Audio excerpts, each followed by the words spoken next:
Yeah.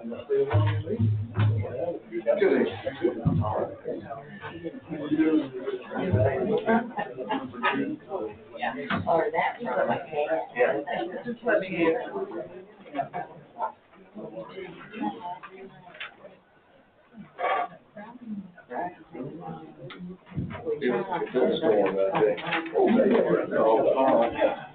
Yeah, well, the 20 hours of smoke. Where's that smoke? Is that smoke mixed with fire? Yeah.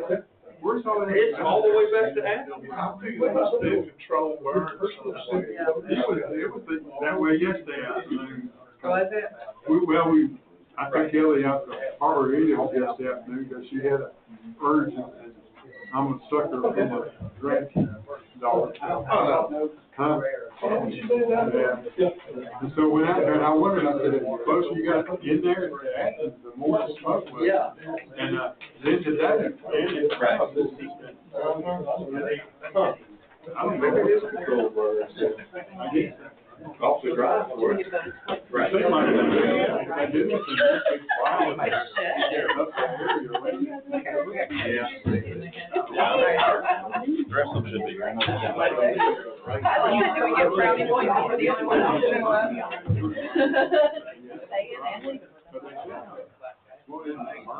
That's right. Is there something in place there? I saw nothing come up. I mean, the leash, there should be like one vehicle. Look at these. Did they say they were coming? Never replied. Talking about the birds. Okay, that's a good sign. I mean, that's three of them. Wow, man. And I don't understand it because the weatherman said don't forget. All the way down.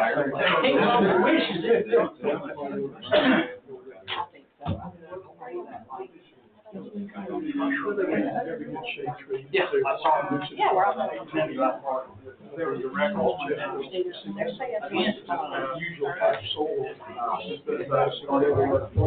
There's one right Back on the track, man. Yeah, yes, they 6 months. We're just talking about. So. Well, we have like, going on. He knows the team. So, always when we deal with somebody has. Like, that was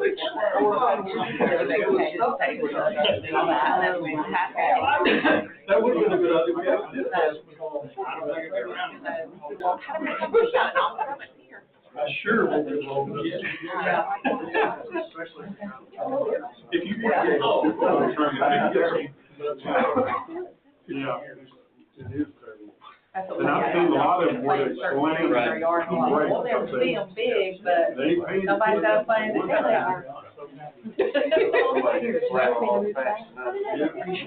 Well, you know, they come and they make that.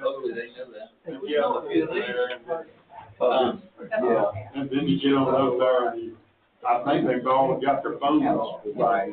Yeah, I guess if you're not used to it, you think, oh, I'm in the clear now. Yeah, you're not. Well, and then you got to turn them so you got people, it's just a lot of people congested, doing different stuff and they're all in the hood. It's a good place to around about. There's enough to drink a I tell you that, the frustrating with me is, why, on point out when you tell them, why do we have that little drag racing shoot? It is. And it stops. Because everybody will line up on the right, just if they beat the guy on the left, the first 300 feet. And then the Fremont Road stops. That's what I mean. They all in the rush.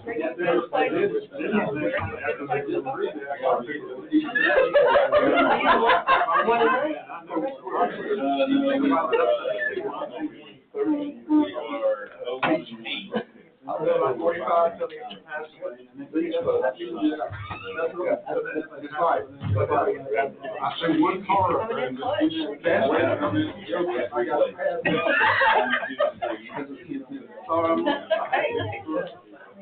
Behind. Yeah. So, free crowd, all that.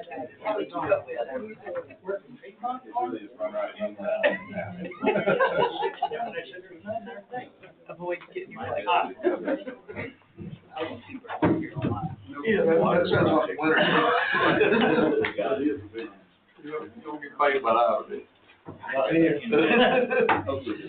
All right, well, I'd like to welcome everybody to the Madison County Board of Commissioners regular business meeting, March 30th, 2026 at 6 p.m. Please stand for the pledge. Pledge allegiance to the flag of the United States of America and to the republic for which it stands, one nation, under God, indivisible, with liberty and justice for all. Thank y'all.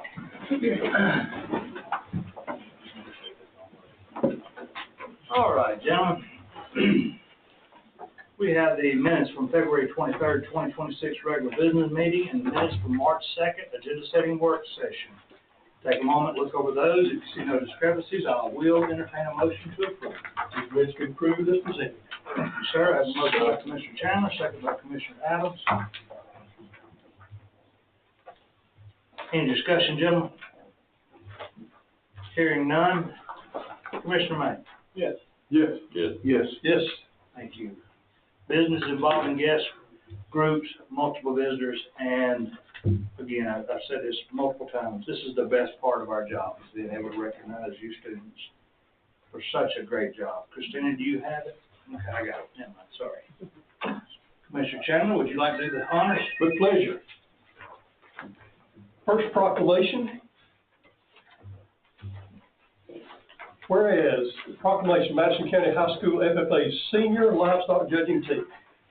Whereas, it is with great pride and admiration that we recognize the remarkable achievement of Valerie Lee, Maggie Moon, Morris Lee, and Osley Brown, who have exemplified excellence in the field of agriculture by securing victory in the 2020-26 Georgia FFA Senior Livestock Judging State Championship. And whereas their dedication, hard work, and passion for the agriculture industry have not only distinguished them as outstanding individuals, but have also elevated the reputation of their school, community, and the entire state of Georgia. And whereas through their exceptional teamwork, astute judgment, and unwavering commitment to excellence, Mallory, Maggie, Morris, and Osley have demonstrated that the true spirit of leadership, sportsmanship, and scholarship that embody the ideals of the future farmers of America. Whereas their triumph in the senior livestock judging state championship serves as a testament to their proficiency in evaluating livestock, understanding industry standards, and making informed decisions crucial to the advancement of Georgia's agricultural landscape. And whereas Mallory, Maggie, Morris, and Osley have not only achieved victory on the competition grounds, but have also inspired countless individuals across the state to pursue their passion in agriculture and strive for excellence in their endeavors. Now therefore be it resolved. Gentlemen, do I have a motion to approve this proclamation? So moved. Second motion. Any discussion, gentlemen? Hearing none, Commissioner Kirk? Yes. Yes. Yes. Yes. Yes.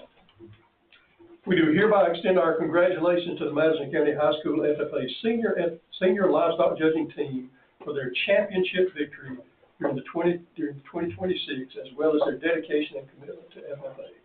So resolved by the Madison County Board of Commissioners this 30th day of March, 2026.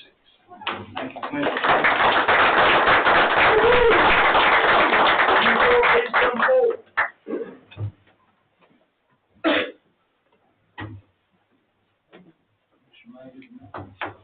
The only thing is right here, we'll have the commissioner stand behind you guys.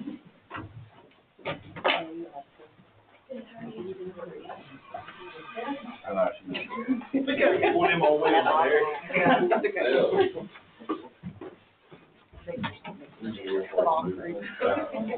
We know a few of y'all, don't we? We know a few of y'all, don't we?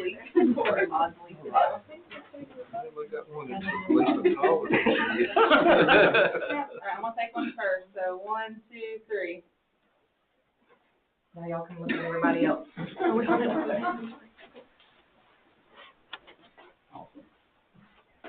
Hang on, now the best one's a newspaper.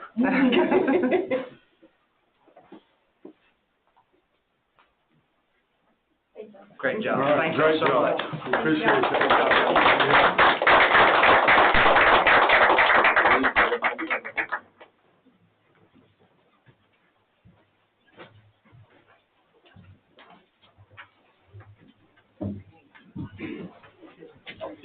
take note of their accomplishments while everybody's being seated. In an event that would have somewhere in the neighborhood of 250 participants. The high individual score was Mallory Lee. Third high individual overall was Maggie Moon. Sixth high individual overall was Morris Lee. And Miss Audley Brown was 17th high overall. It's hard not to win when you got that many in the top 20. That's pretty outstanding. These will be competing nationally in October. Yes, sir. And we're looking for a national title. This represents, on part of some of these, Audley is the newbie in this crowd. She's only been working on this 3 years. Some of these others have been up to 8 years working on this. It's pretty outstanding. Quite a commitment. Commissioner Chandler, I'd have to add, a lot said for the teacher that goes along with it. These kids are very good because of you as well, and the parents that dedicate their time to see this kind of success. Thank you all.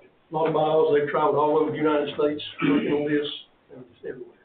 Outstanding. So proclamation for junior FFA livestock judging team, Mr. Frank May. All right, Madison County High School FFA Junior Livestock Judging Team. Whereas, it is with great pride and admiration that we recognize the remarkable achievement of Bo Knight, Charlie Fleming, Everett Lee, and Eliza Brown, who have exemplified excellence in the field of agriculture by securing victory in the 2026 Georgia FFA Junior Livestock Judging State Championship. And whereas their dedication, hard work, and passion for the agricultural industry have not only distinguished them as outstanding individuals, but have also elevated the reputation of their school, community, and the entire state of Georgia. And whereas through their exceptional teamwork, astute judgment, and unwavering commitment to excellence, Bo, Charlie, Everett, and Eliza have demonstrated the true spirit of leadership, sportsmanship, and scholarship that embody the ideals of the future farmers of America. And whereas their triumph at the Junior Livestock Judging State Championship serves as a testament to their proficiency in evaluating livestock, understanding industry standards, and making informed decisions crucial to the advancement of Georgia's agricultural landscape. And whereas Bo, Charlie, Everett, and Eliza have not only achieved victory on the competition ground, but have also inspired countless individuals across the state to pursue their passions in agriculture and strive for excellence in all of their endeavors. Now, therefore, be it resolved. We adopt this proclamation as presented. I have a motion from Commissioner Chandler. Do I have a second? Second by Commissioner Doster. Everybody, seconded that. I don't even think I need to go around the table. So moved, sir. Yes, yes. All right, we do hereby extend our congratulations to the Madison County High School FFA Junior Livestock Judging Team for their championship victory during 2026, as well as their dedication and commitment to FFA. So resolved by the Madison County Board of Commissioners on this 30th day of March, 2026.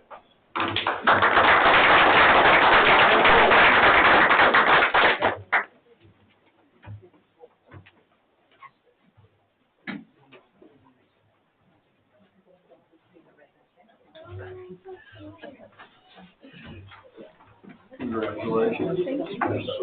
That was quick.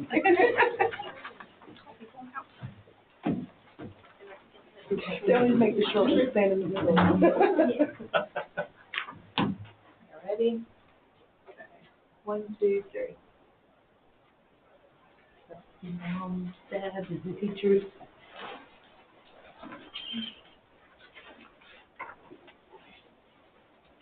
And the newspaper. Oh, I'm on. Got newspaper.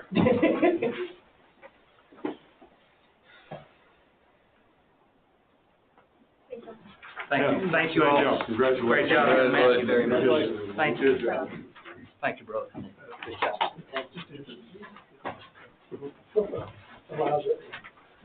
All right. If y'all want to take this time, you're welcome to leave, or you can stay and enjoy the evening with us.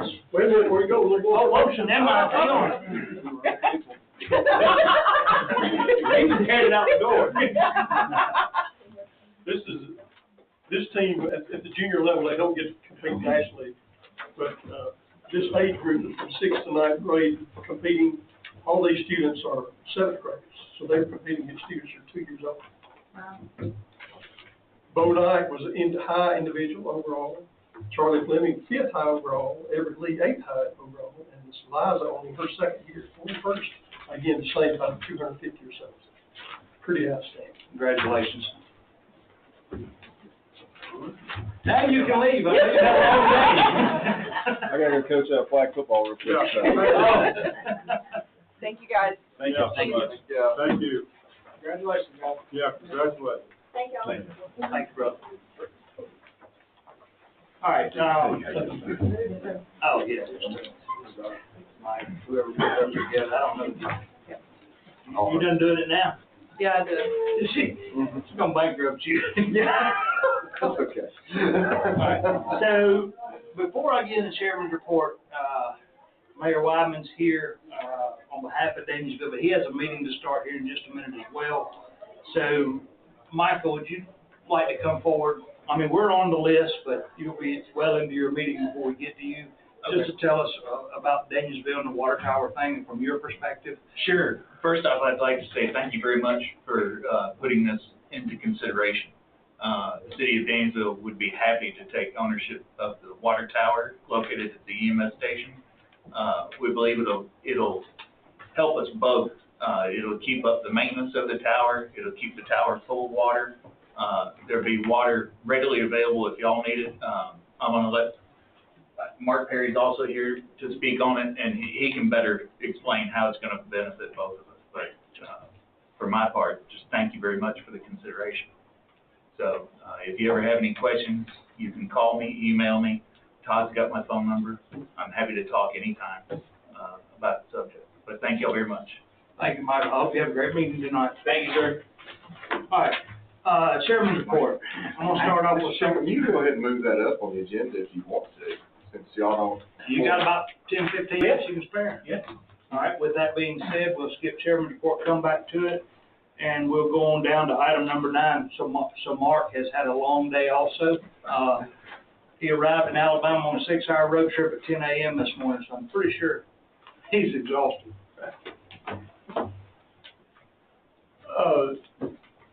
We've been talking about this for some time, about the benefits of putting that tank back online. The tank was constructed at the same elevation as the Danielsville system, it and the Madison tank, and that since the county has changed their operating level and it's higher, so it's been out of service for a few years. But it's unique that it's very close to the Danielsville system, so it doesn't take much to get it back online. They would be able to keep the tank full. It would just rise and fall with their other 2 tanks. It would give them about 500,000 gallons in stored water. There's been some talk about starting to sell water back to Franklin County if we get in a position where the county's able to do that. And if we move the booster station that is on Irwin Kirk Road to there at around the water tank, there would be Danielsville's daily usage is around 125,000, so you'd have about, you want to keep some in reserve, but you could pull 300,000 out at any time to use for fire protection anywhere else in the county by utilizing the pump station that you already have and relocating it. Everything north of Danielsville on 29 is sort of a struggle. When we were buying water from Franklin County, we had a little more pressure out there, a little more volume available because it was coming both ways. Now that Franklin County doesn't have any water to sell, on our last ISO audit, which was last year, they picked around 10 sites to do a water test, what's available there. One of ours was Concept Graphics, and that hurt us overall because of the low pressure we have. See, the closest elevated storage tank is at Whole Sanford School, but it doesn't come straight from there. It has to make some zigs and zags because things are not connected. So it's 12, 14 miles of pipe between it and Danielsville, the way it's routed, and then the one on 72 at James Holcomb is a little bit further than that at best. And So we just don't have much water, and that Concept Graphics is on the good end of the line. The further north you go, Country Superette, John Chapel Church, we're down under 500 gallons of minute available for fire protection on that line, and this would, that pump would be capable at max flow around 1,200 gallons a minute. Add to that in the event of an emergency. If you thought about moving that tank to somewhere else, most of the time a surplus tank is available that you can buy for nearly nothing. The tank that was put up at the high school, I think cost $1, which it cost about $700,000 to take it down and put it back up. But I think if you needed a tank from somewhere, you wanted to use a tank, you could find one somewhere else in the market to use for that and not have to. This one is just very practical to use where it is and not have to do hardly anything to it. And it would be a big help to Danielsville water system now, but it would also be a big advantage to the county if you were able to pump back out of it in anywhere in the county that you needed additional water. You could pull out of that system and then just put it back when there wasn't a crisis.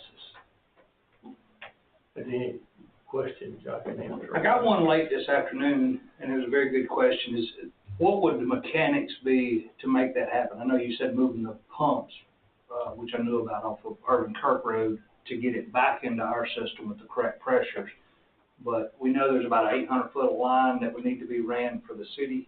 From the driveway that goes to the back of the jail, the one on the west side of the health department. There's a line on both sides of the health department. They go that way. The one on the right side goes to the fine finish building. The one in the back goes down to the jail. So from that driveway that goes to the back of the jail across the front of the EMS is the distance it would have to be run to tie it to the Danielsville system. Something I thought about yesterday was, we got the vault there in front of the gas pumps at the shop. Would it be easier than running the 800-foot of lines if we backed that vault up and moved that meter to where the Danielsville would have a direct connect off the one that's connected now, and we just back our meter up from that to keep from having to run 800-foot of line? Because currently we can buy and sell water with Danielsville today. We do it on a regular basis, actually. It would just depend on where you wanted to locate the pump station. Gotcha. That's a few feet here or there that would, you need to have access to the Madison County line, which goes on through, it's on the, going toward Isla, it's on the left-hand side of the road, going up towards Rogers Mill, it's on the right-hand side coming back down to go out to Irvin Kirk. Danielsville is on the left-hand side, and they meet there at the county farm. Gotcha. And right now there's like an altitude valve there that when the Danielsville system pressure drops, it automatically puts water in. It used to go either way when they were on the same level, but they're not on the same level now, so it has to be pumped. But you could pump it either into the Madison County system, from the Madison County system. We operate at 980 and Franklin County operates at 1020. So they have to pick it up about 40 feet if you're going to sell water to Franklin County. If you wanted to pull water, so you have to have access to the Madison County water coming from Rogers Mill direction and the water out of that tank, and then you could pick and choose what you wanted to pump it out of. If you were just selling water to Franklin County, you would just pump it out of Madison, boost the pressure to that 1020 elevation to send it on into Franklin County, maybe a little more to make it move. And that would help the pressure out there as well. And if in an emergency situation where you needed more water immediately, you could open a valve and electrically and pull water out of the Danielsville system and pump it in either way into Madison County. To if you had a fire back toward Rogers Mill or Union Church that way where the water travels, or if you needed it 29 north out to the county line, which is the most critical area. It's just the furthest from what we have stored now. We don't have to go a long way. It doesn't come straight down 106. It has to either go around by Sanford or come back around by Diamond Hill or come to Danielsville and go back up Booger Hill to Brewer Phillips and back around. So it's What would this do for pressures at potentially on Rogers Mill? 'Cause you know, that's a new line. Well, no, it's Brewer Phillips, it's a new line. Rogers Mill line now, current pressures out there towards Union Church at the end at 106. well, if you needed to boost that, you could pull water out of the Danielsville system and push it back that way in an emergency. How big is that line that's Irwin Kirk Road? There's a short section of Irwin Kirk Road that's 6 inch That's what I was thinking. but now it goes on up 98 to Rogers Mill, and it's a 12-inch line up Rogers Mill and back down 106 as far as Diamond Hill. There's no connection from not Diamond Hill, but Nice. Reason I was asking is if you move that pump station on Irwin Kirk over to where the tank is that 6 inch going to restrict your ability to pump backwards towards Franklin County or towards the north end of It would come back through Rogers Mill now, back to there. Oh. It comes down 29 to Booger Hill and goes up to Brewer Phillips, and it's 8 inch except for a little section between the rec department. When it was run to the rec department originally, it was a 6 inch from 98 down to there, and then it became a main water line that goes all the way through Brewer Phillips and to Booger Hill and back to 29. So it would go that way instead of going up Irwin Kirk. Well, if you wanted it to go to Franklin County, it would go that way. Yeah, that's what I said. If you wanted it to go to Union Church, it would go that way. That's my question. If we get into a fire issue, or big need issue going back towards Franklin County, is that 6 inch line that's on Irwin Kirk? It's 8 inch through Irwin Kirk. It's 6 inch on Brewer Phillips. I was thinking there was a section of Irwin Kirk that's 6. No. It goes all the way from, what was the tank there? What is the tank there? Down 98, Irwin Kirk, and then 29 to the county line. That's all 8 inch go. That 6 inch section on Brewer Phillips, because they hit that rock and it dropped the size down, didn't it? No, they were serving the rec department when that was put in, and it wasn't really transmission. it wasn't thought to be going to be a transmission line. Gotcha. And then when Colonial had their mishap and ran water, they brought it all the way to Double Branch Road, and so then it went up Booger Hill to sort of bypass Danielsville to get back up there to the tank. Any other questions, Mr. Allen? No, I guess mine's as much as, and Mark and I didn't talk, I talked with Rodney, and then I asked Christina to give us a hand putting together just a little mini master plan of what our vision is in the short term for water. And this, after looking at it, it doesn't particularly cause me any heartburn now for Danielsville to acquire this water tank. The only thing that we've got to recognize, and the water tank in the condition it's in, where it's at the elevation it's at, is essentially of no value to us. I mean, to the county, you know. But if we go down this road, and here again, I don't personally, I do not have a problem with this.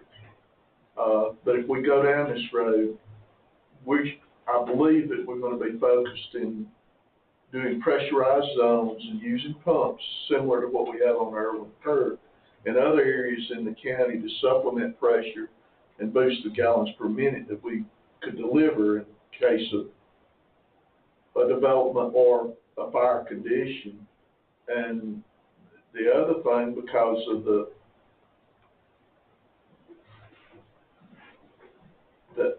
different elevations of the other towers that we have in the county, being up and down.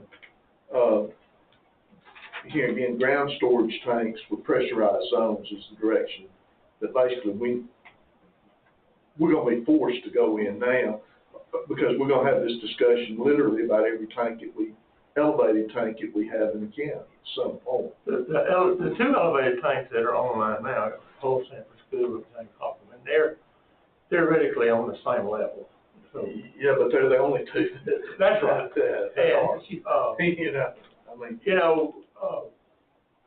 Pressure zones and pumps, they use that a lot of places. That's the norm now. But, I mean, in my. the only thing I can really say about that definitely is gravity never fails. Yeah, we actually went a little bit further in this conversation, and I know me and Christina did a little bit today. The future tank for Madison County, to be, in all honesty, is probably gonna be 98 West. And that's the higher of the elevations, which is the perfect place for a ground tank, because it's gonna flow back towards the island. And that was, Carter and Sweet's recommendation as well. Yeah, a long time ago, yeah. When we met with Eric Neese. Yeah, well, I say a long time Yeah. ago. A lot of topics between A now few and months then. ago, yeah. But anyway, so yeah, and to be honest, the ground elevation tanks are a ton cheaper, from the initial side anyway. Well, you get twice the tank for the same dollars. Yeah. That, You just gotta move the water. Just gotta move it. Mark, Yeah. I'm not diabolically opposed to it. I guess I still just have questions, and I keep hearing, I said it a month or so ago, I just need more, and forgive me for saying it, but, and maybe that's what I do for a living, so, what I'm hearing is we can do this, we can move a pump, we can add a pump, we can do some other things. I guess I'm interested in seeing all that vetted out and see where it is, because if we got to add a pump I guess I'm the guy that's gonna say it, but, to me, the tank has some sort of intrinsic value there. You're gonna put some money into it, you need to use it, you wanna use it, I'm not necessarily opposed.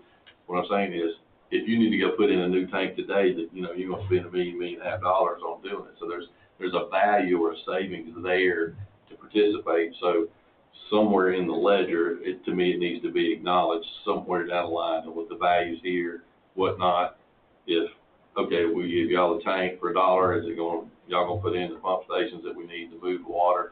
And I just haven't seen that or heard that. And again, I'm not saying it's not a good idea. I know there's some pressure issues going up that way. It's just, I don't have enough right now to just get my fingers around it the way I feel like I need to. Well, if you didn't ever do anything with a pump, you just scratch that and say,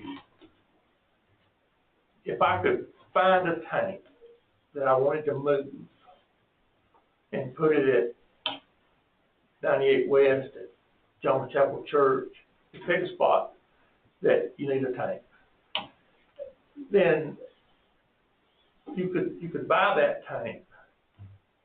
Either buy a new tank outright, or you could buy somebody else that's had to change their pressure for whatever reason, and that tank's on the market for basically $1. And so the tank that you have will serve Danielsville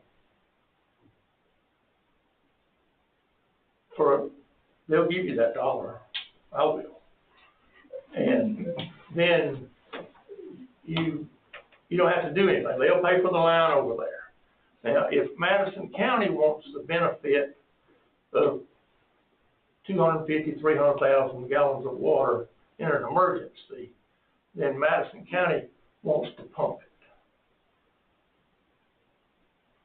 Does that make any sense to you? I understand it. I'm just, again, to me, it's what side of the ledger it's falling on. To me, I just think I guess a more collaborative way of doing it. I don't know. I mean, I'm one of five. So. If you bought that tank from yourself to move it, you can get it I'll still give you that $1 if you want to put it somewhere. So you're not But we're sitting there articulating the factor that could be beneficial to the city of Daniel and the city and the county as a whole. You know, I'm struggling at the bottom line here. And that's what I'm trying to figure out I'm not diabolically opposed to it. It's just, I'm trying to figure, I'm trying to get the big picture in my head, how it can work best for everybody, and how it can be beneficial to everybody. Yeah, I think that'll work. If you truly wrote down nothing but dollar figures to cost, dollar figures to move, dollar figures to build, dollar figures to relocate, and done the math, I think your ledger will end up on one side. It won't be near as complicated if you started seeing it for if we needed to move it. But this is coming from Carter and Sloop, it's come from John Phillips. Everybody says that tank needs to be back online. And I have a question. yes. So, because I'm learning water, so it makes more sense for the city of for it to be connected to the city of Danielsville's water system because they can turn the water out of that tank better than we can. Because We hooked it on tomorrow, we couldn't turn it. We couldn't turn, so it wouldn't do us a benefit to fill the tank because we couldn't utilize changing it and testing it. Well, You can fill it, but it's gonna overfill until you turn it off, and then you turn it off, and then the water's sitting there. Right. And you're gonna have to pump it back out to get it into your system, because your system is about 40 pounds or about 80 feet higher than Danielsville's system. And so, and you know, we talked about that at Golson Stand, because where that tank was is now 10 or 12 miles from another tank. But that one's a little more complicated because you don't have anybody there to keep it fresh. It'll sit there and rise and fall with Danielsville's system. And if you don't ever do anything, it'll just sit there and rise and fall with their system, not talk to anybody anything. And I thought that Rodney had told, when I had talked to Rodney about that, I thought that's kind of how he explained it to me, that it'd be such a cost and burden to our water department to be operating that. You need to roll that water every 3 or 4 days. So we've also talked about the booster pump on Urban Kirk Road, changing that directional flow to sell that to Franklin County. That's right. And so that can be done. And you can do that right there where it sits. You can change it to go to the opposite direction. Mm-hmm. So instead of it boosting water into Madison, it would flow from Franklin County at maybe 100 gallons a minute just for that. You got all the friction loss of the line, but you've got about 40 pounds or around 20 feet difference. They're a little higher. It would flow in just naturally at about 100 gallons a minute. And we wanted to get it at 500 gallons a minute, so we put a pump over there to do that. The pumps are a little bit bigger than they needed, but they're the exact same pump that is at GRP and down on 72 where we buy water from Elbert County. They're 60 horse turbine pumps that pump about 600 gallons a minute. They're variable speeds. They pump what you want them to, up to that 600 gallons. There's 4 pumps at GRP and 4 pumps down on 72, and there's 2 pumps on this skid. So with that directional pump facing towards Franklin County, and then Danielsville puts the water tank online, how does the water go up Rogers Mill? It would be a valve. Go ahead. Yeah, the intent, as I understand it, would be to relocate the pump that's on Irwin Kirk. So then the county, the benefit for us then was while Danielsville fills the tank and they use it as needed, the benefit for us is the pump from Irwin Kirk is relocated to the immediate vicinity of the tower. Then we can pump to Franklin County, we can pump to Rogers Mill, and then consequently it goes out through this You can hodgepodge of piping we've got everywhere. You can suck from the Madison County system and push to the Franklin County system. You can pull from the Danielsville system and push it either way or both ways back into the Madison County system. All right. Mike, one question to Michael was, are you, we run some numbers to put that tank back online. I don't know what y'all run yet. We haven't run anything because. Yeah. So it's gonna cut, without the line itself, we got some numbers back on the Madison tank, which we requested months ago, from the same place, Tank Pro. I think it's an American tank now, ain't it? It might be, Yeah. But anyway, it's about $115,000 to $120,000 to go in, redo the inside, repaint the outside, get it back going. Right. Is that gonna be too far of a stretch? I don't think so. Okay. About $140,000. I don't think so. About 140. Okay, sorry, 140. But yeah.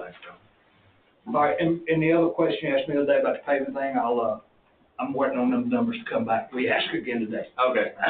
I didn't forget you.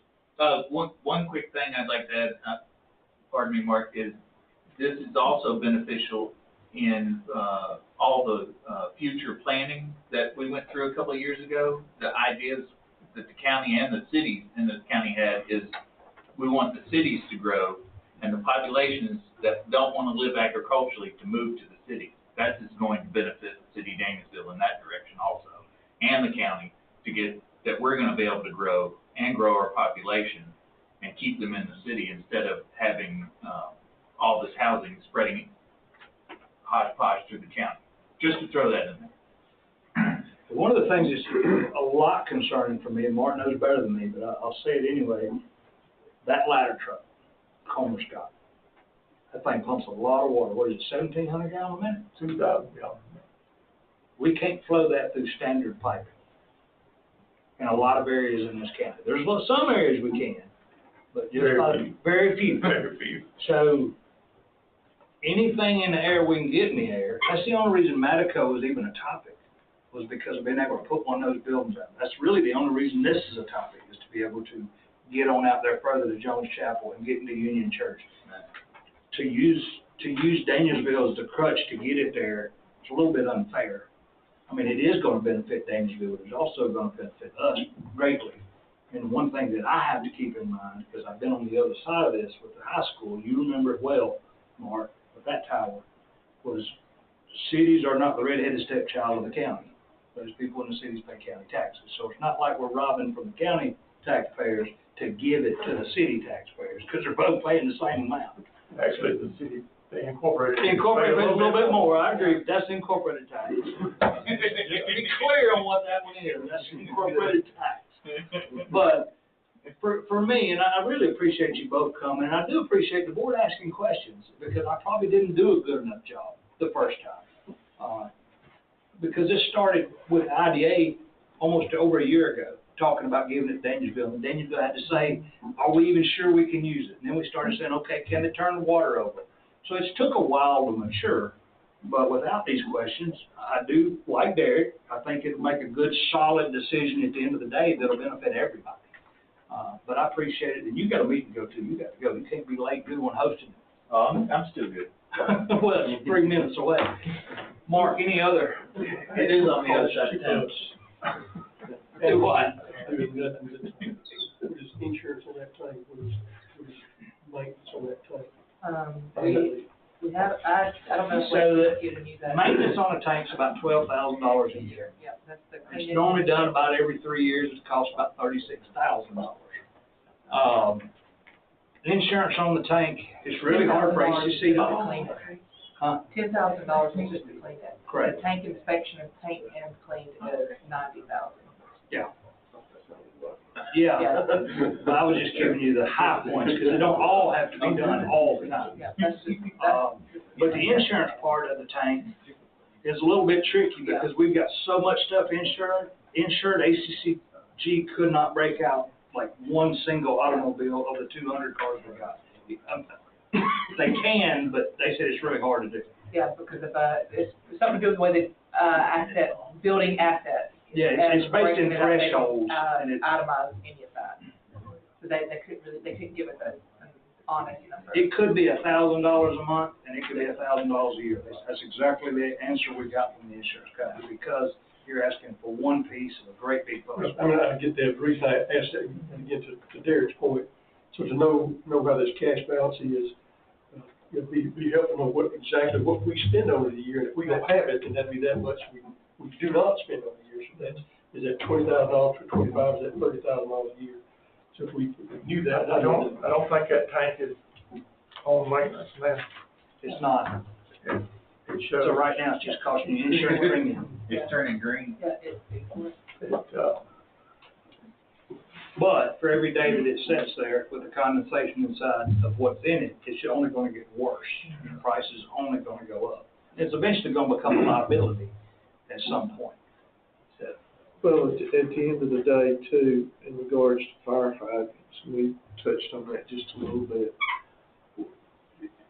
A fire hydrant that delivers 100 gallons per minute, all that's gonna do is get you in a lawsuit. You know, if you're not putting out, so in fact, most hydraulic engineers, they won't even look at something that they'll do 750 gallons a minute. You know, the minimum water supply from ISO is just to even be considered, it's 250 gallons a minute for 120 minutes. That's 2 hours. That's 30,000 gallons of water. And that's on a building that has a basic fire flow of less than 2,000 gallons a minute. When you go to a building that has 3,000 gallons a minute, then it goes to 180 minutes, goes to 3 hours. But that's just to be considered a credible water source. Our basic fire flow, what we are trying to achieve is 2,500 gallons a minute for what we have here. Now we don't meet that, but that's the amount of water determined by the Insurance Services Office, which is what makes the fire department and the water system of value to the taxpayer. Because when you're a Class 3 fire department, you're paying about 30% of what you would be paying at a Class 9 fire department. It is more than your property tax on your dwelling, is what the fire department saves you. And that score is based on 10% for receiving and handling calls, the 911 center, and all the things about that. 40% on water, the water that you have available, and what counts is what comes out the hole. You've got to have a reserve amount of water, but what they're really looking for is what comes out the hole in the plug.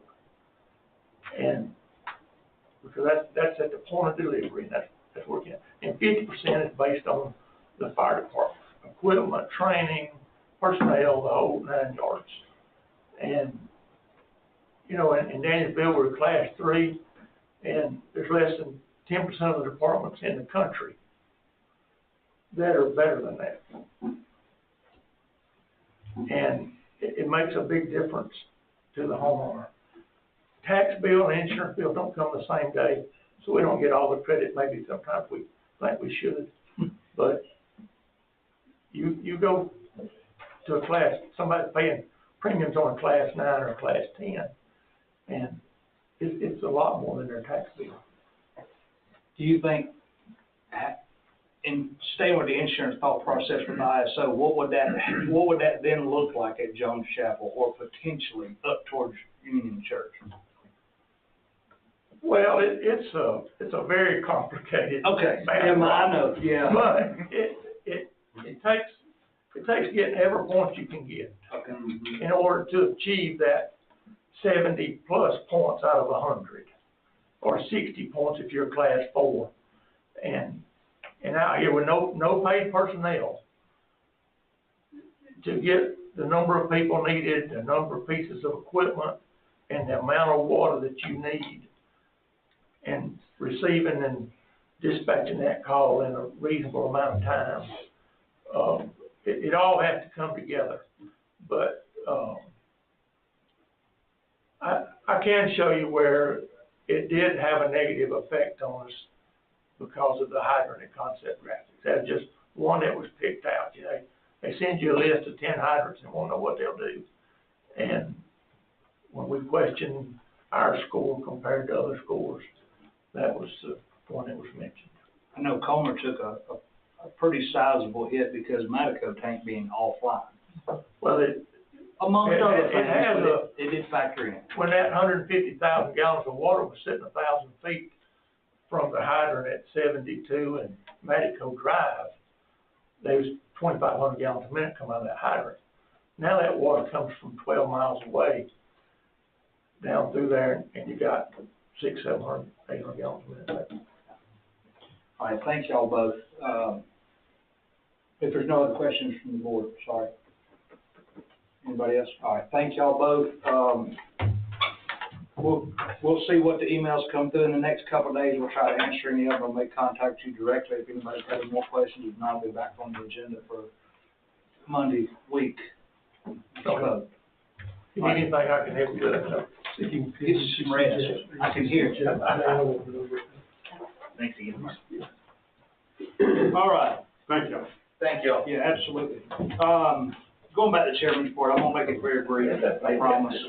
Campaign signs, newspaper, campaign signs, please, dear God, get them out of the right of way, either on the back side of the ditch, behind the sidewalks, or behind the telephone poles.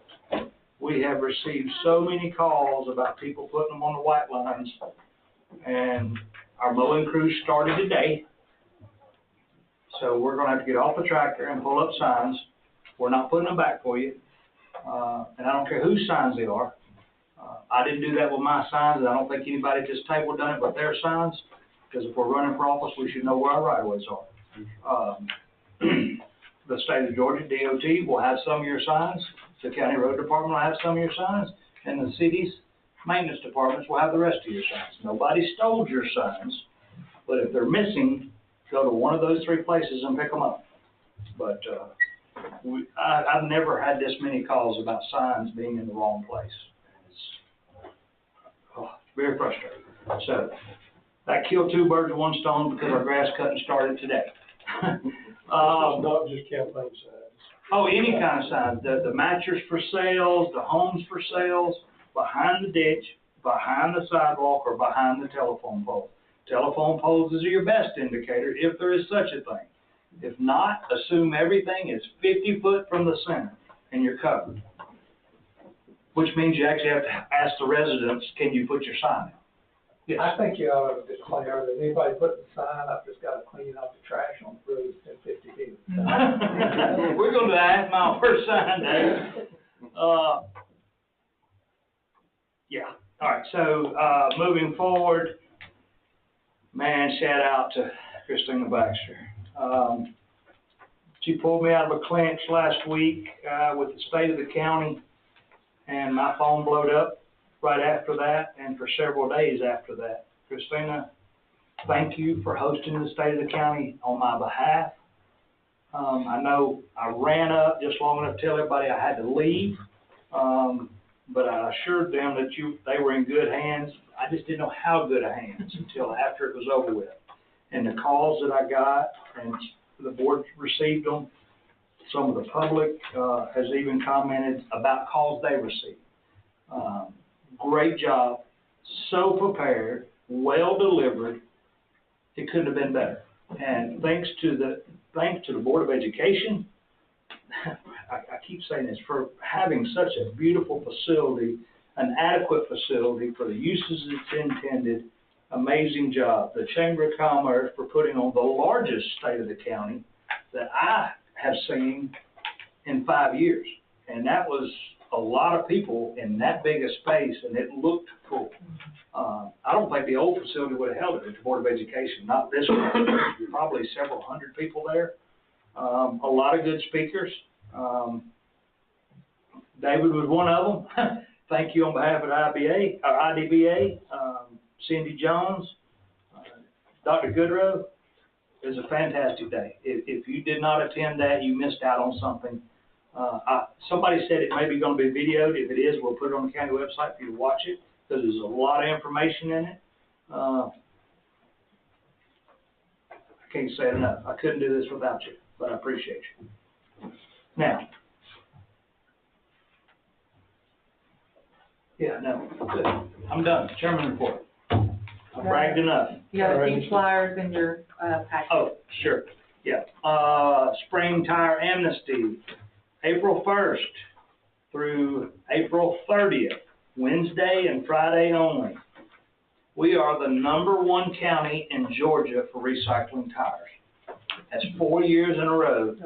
We have recycled more tires in this county than any county in Georgia. That comes directly from the supplier that picks them up from us. That's a huge shout out to Mary Beth, Alan Lapzinski, for keeping those grants coming, because they fill them out, they facilitate them, it costs us nothing.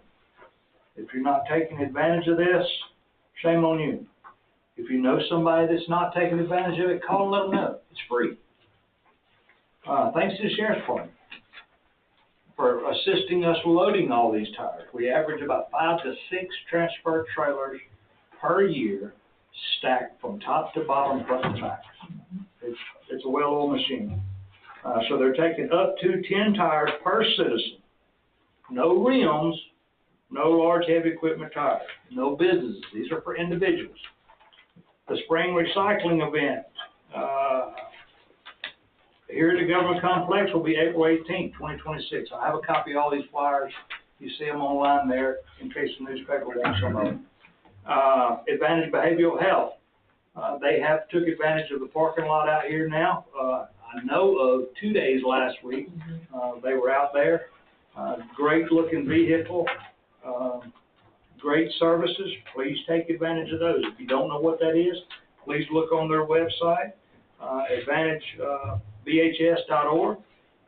They may offer a service that you've been looking for.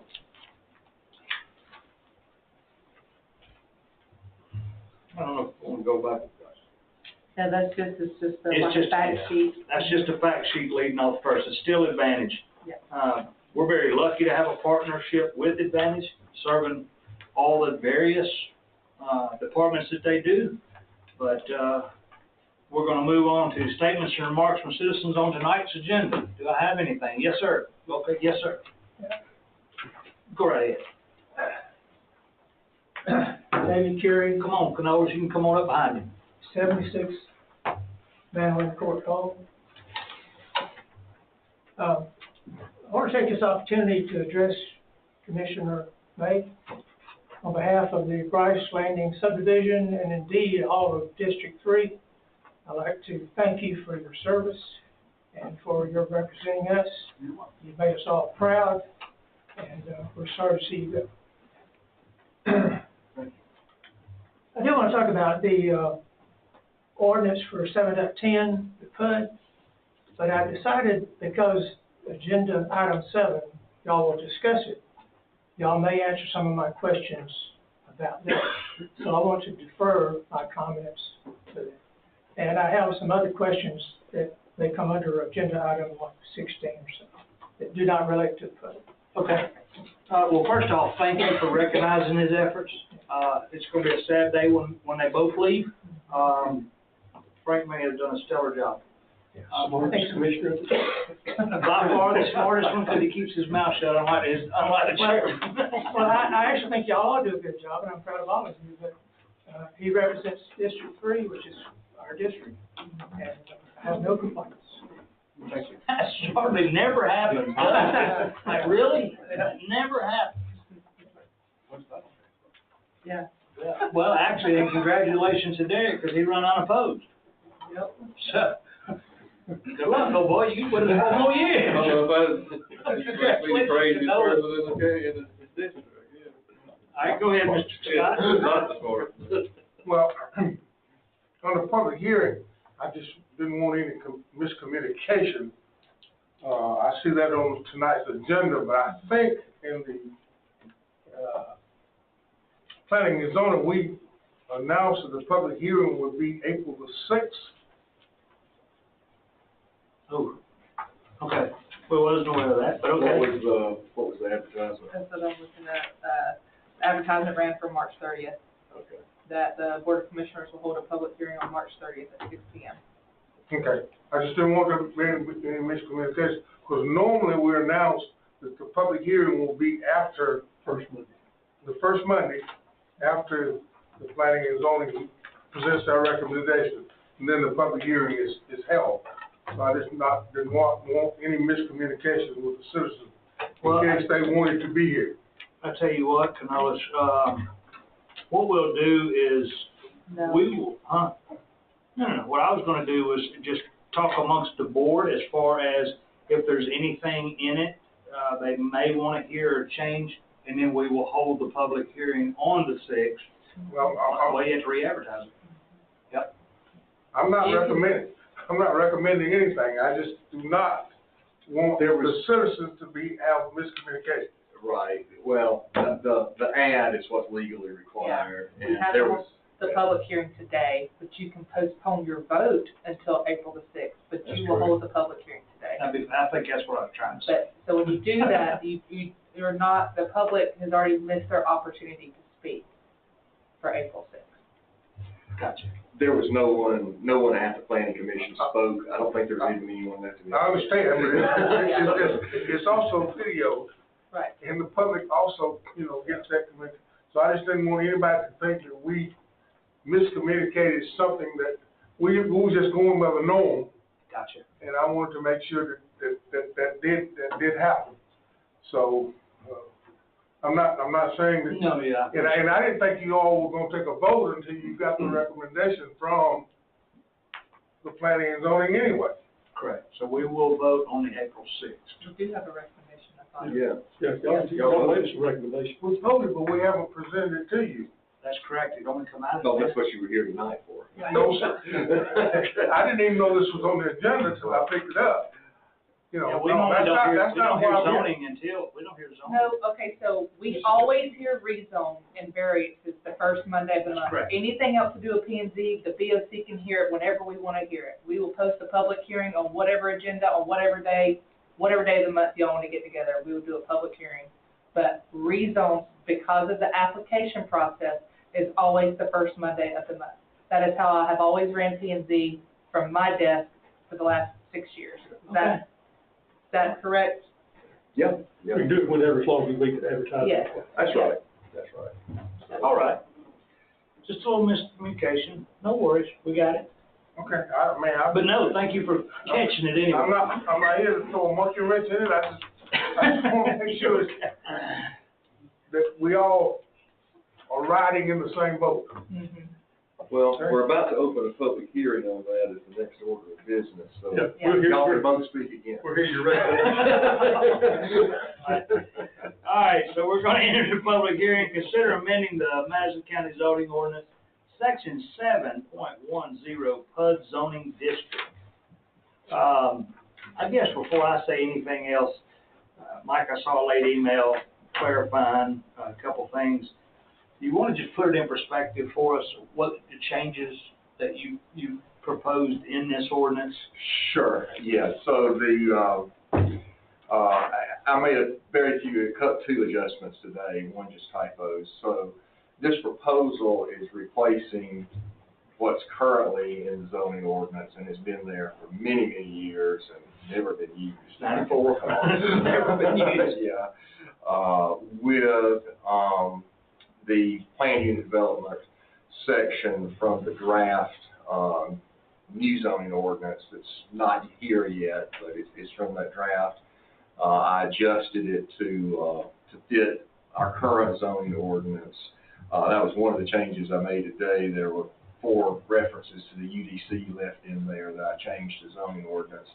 The other thing I changed, and just to sort of, I guess, sum up my email, so for what it's worth, if it means anything to anybody, a plan unit development is never there's nothing you can do by right. There's never a right to a plan unit development like an R1 or an A1. It's by nature a customized development. All of the standards and the criteria that the board is going to use to judge a PUD proposal is in there. Those are all discretionary matters. There were I think maybe 3 or 4 references to things that the zoning administrator would decide during the process. I just changed those to Board of Commissioners just to make sure that the BOC controls everything, every discretionary call about a planned unit development proposal under this draft. Thank you, sir. Any questions, gentlemen?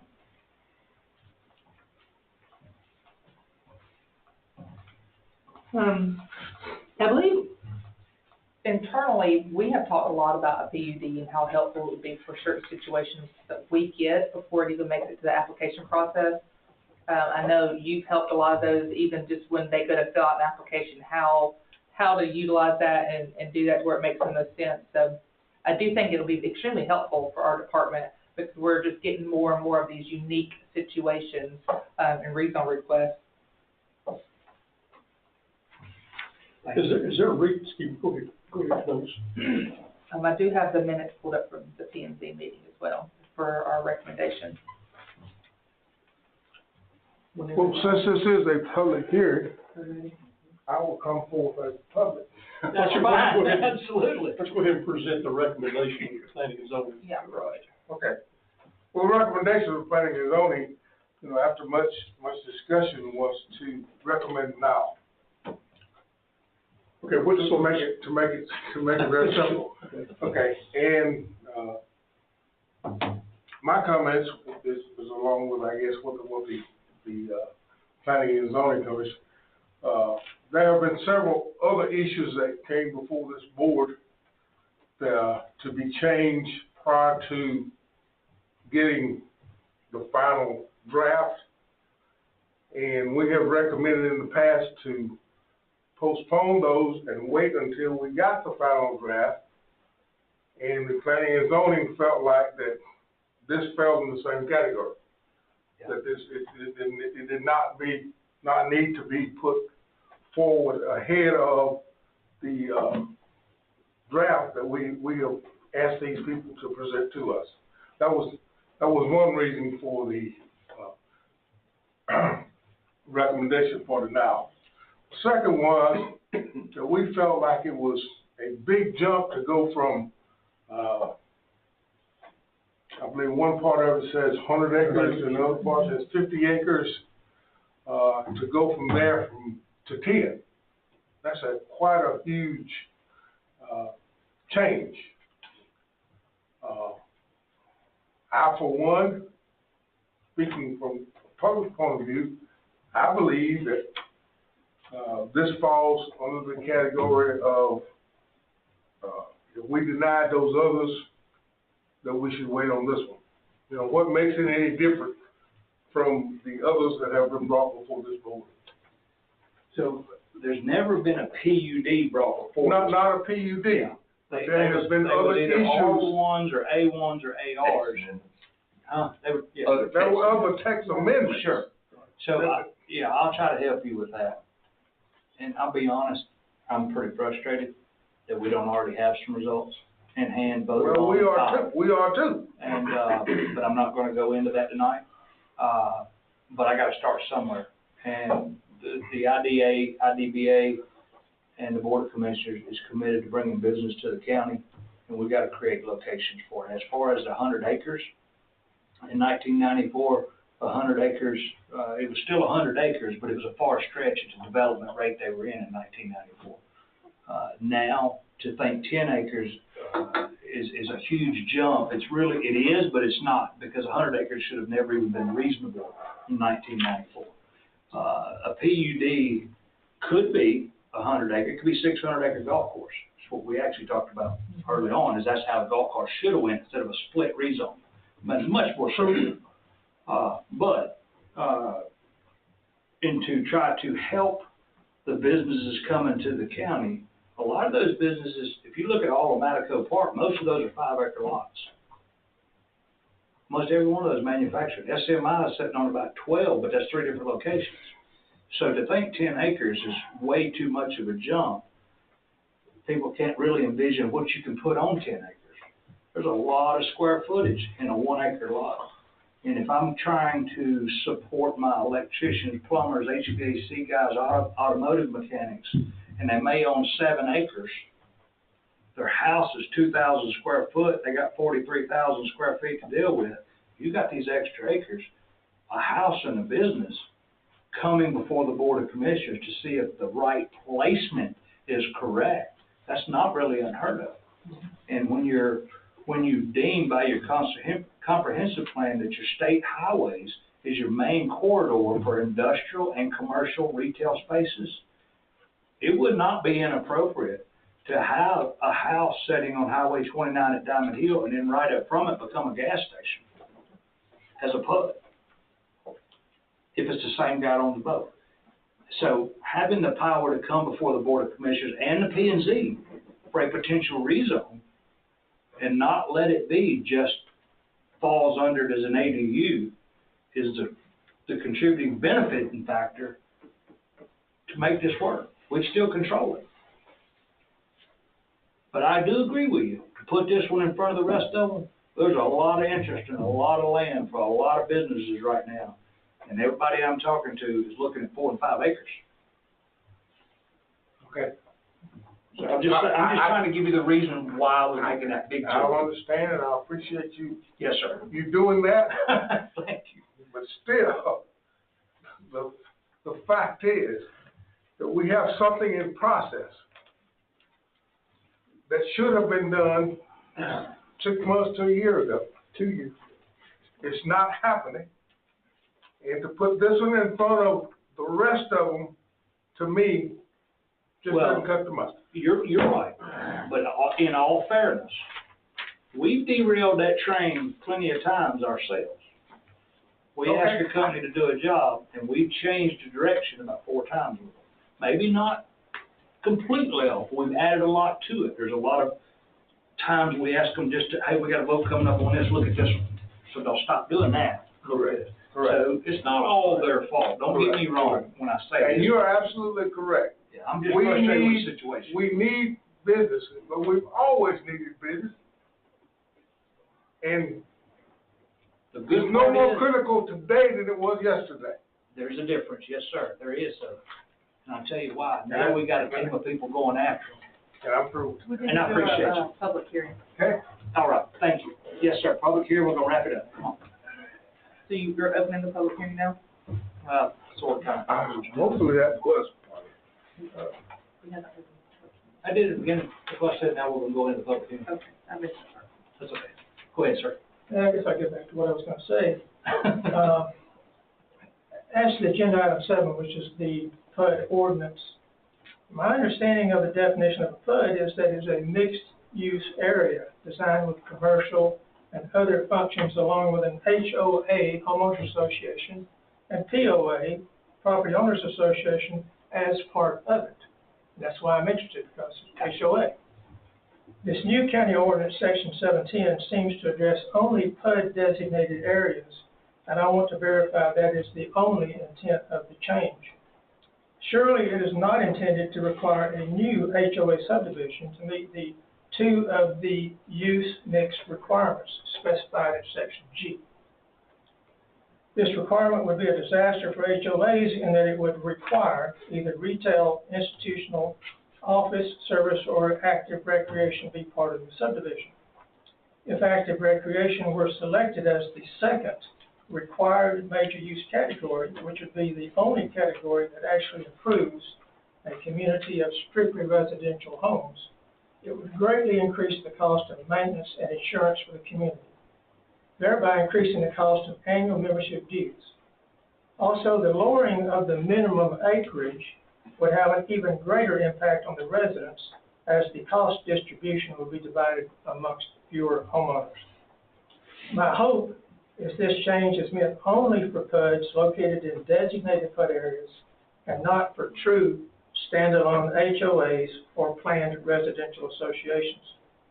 Overall, I see the complete revision of section 710, as a bad idea, and suggest it be reconsidered or rewritten with more clarity as it relates to standalone HOAs.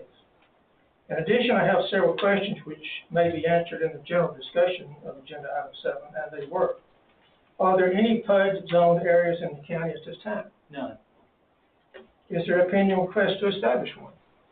I'm sorry? Is there a pending request to establish a PUD? There will be, yes. There will be. Okay. What is the benefit, if any, and I think you addressed this, Yes, sir. of lowering the minimum acreage to 10 acres? Yes, sir. If the developer is required to state the project is to be a PUD with at least 2 specified major use categories at the time of filing, are they allowed to change them later, even after project completion? And I referenced 7.10.5, paragraph A. And the last question is, are all future AOAs to be considered PUDs under this section? Very good questions. It's a lot of questions, but very good questions. I just checked to make sure, I can answer that one. This proposal doesn't have anything about homeowners associations in it. It seems to me those are two separate issues. But the definition of a PUD is based around HOAs and PRs. Yeah, well, it may be based around, but that's not how this one's written. So this, I'll be honest, up front, this has nothing to do with the subdivision. Okay. This has to do with more single-family dwellings adjacent to a business area. And that's all I need to hear. I will tell you, recently, I've been in talks with a person about a senior living facility, right? Well, on that same property, they would like to have a doctor's office and this and that and the other. So see where the PUD comes in, there's a living facility along with the business commercial corridor. That's what I see. I'm not looking at any subdivisions / something else. Now, it could possibly be that. You never know what that request may be, but the Board of Commissioners reserves the right to deny that request. We don't have designated areas, the same as we don't have designated farmland versus designated high density, or R1s. They just are scattered amongst, but we do our best to try to keep it uniform, but there's no designated A1. Yeah, I think there's a certain percentage of business within HOAs allowed anyway. So. Yeah. But I just wanted to make sure that it was not a requirement that future HOA be considered a PUD and require these mixed use. That is not the intent. Okay. And go ahead, Dennis. I know you got a question. It is my understanding after reading the comments related to this, from the P&Z, in 6 years in Madison County, to the best of my knowledge, and I don't believe I've missed a meeting where it was discussed outside of that, we've had 2 developments that could even be remotely related to this, one being the Rose, which we had to, because of the lack of sophistication in our P&Z, our ordinances and all, we had to make something fit there.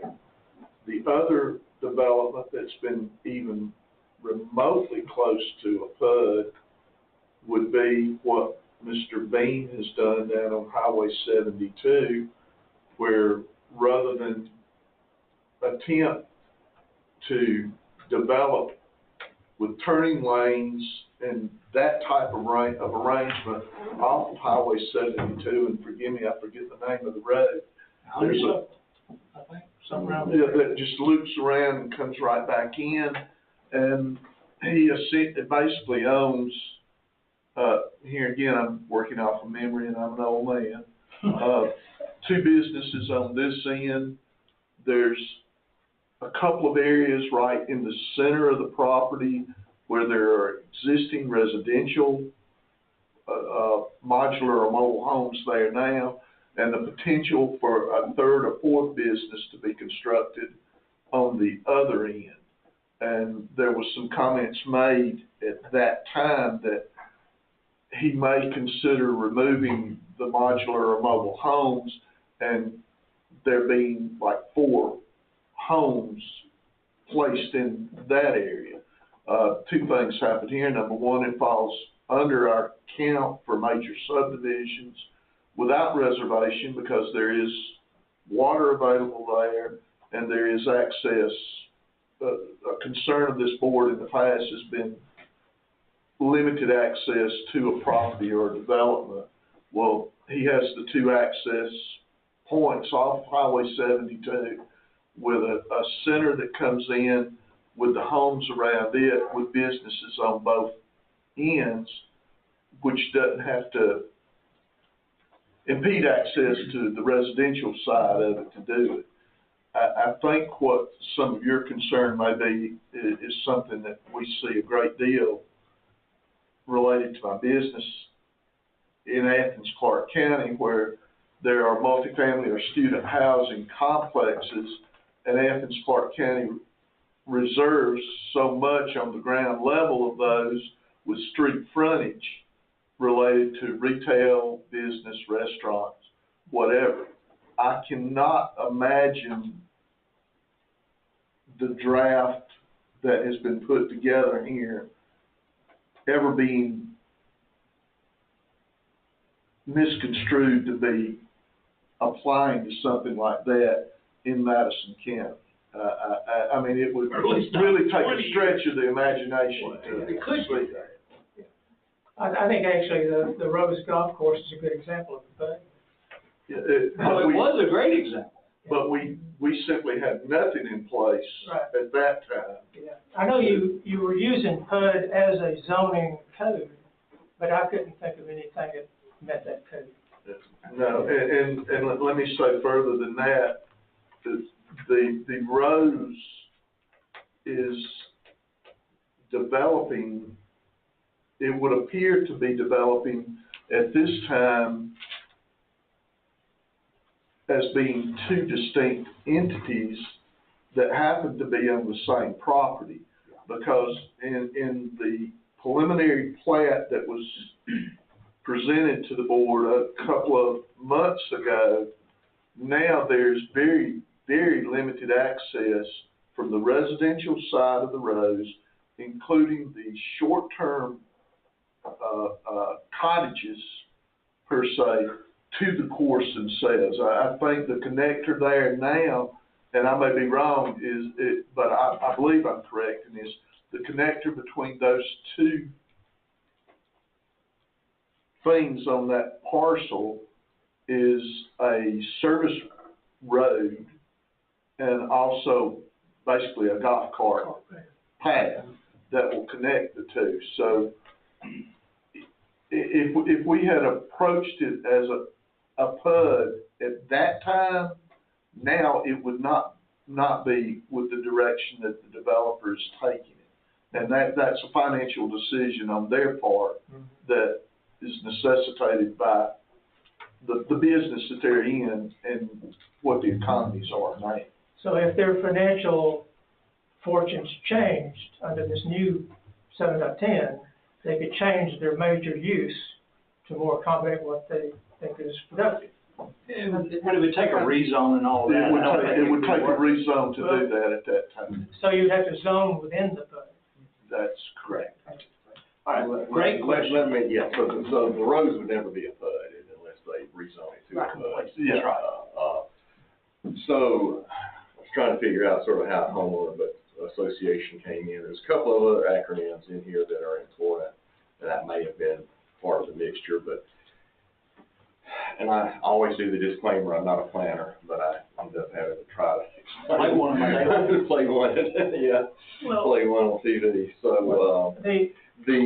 a PUD is basically a customized zoning district, and the meat of it is in 7.10.6 in this proposal, but every PUD is going to have something like this, where you have overall development standards in Part A and overall development plan in Part B, and both of those sections describe at a minimum what must be in there. So an application for a PUD would be the landowner or his representative putting all of that together, bringing it to the Board of Commissioners, and saying, this is my proposal.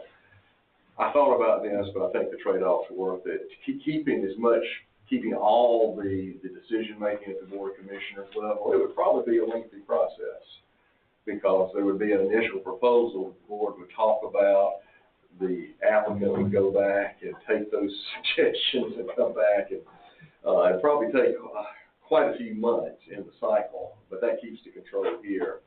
But if done correctly. If done correctly, it means that rather than trying to shoehorn something into an existing designation, working around requirements that you don't want, trying to figure out how to make them do something that you don't have there, now you have complete discretion to make sure everything is addressed that you want addressed. Well, I mean, for me personally, looking at this and all, that reinforces the need to drastically reduce the acreage requirement for a PUD, because the 100-acre development in this county, I believe that we're gonna find ourselves more times than not in direct conflict with our comprehensive plan, because to find the quote-unquote 100 acres to do the PUD, we're gonna have to encroach on the areas that we, in our comprehensive plan, had designated to maintain, I believe, not agricultural characteristic, but rural characteristic of the property. And so that is why, in my mind, that is why the PUD is gonna be more attractive from essentially Highway 98 south and east than it will be in the northern sections of our county. And I was thinking on the other end of it, it might be, I mean, you don't know until you have something to work with. It might be that you never find a 10-acre or even a 30-acre proposal that you think can meet all of these standards in here to your satisfaction, and that's fine. Yeah. Again, it's not by right. You may never approve one of that small size. Would it be safe to say that, Mike, and you and I may have had this conversation before, it's almost left intentionally ambiguous so that this board and future boards have some discretion in what's approved? 100%. Yes, but, for legal purposes, I'd state that a different way. And actually, I think this is accurate. So it's not necessarily ambiguous, but it has constitutionally valid objective criteria for you to consider. But then you have tremendous discretion, as you always do in zoning decisions.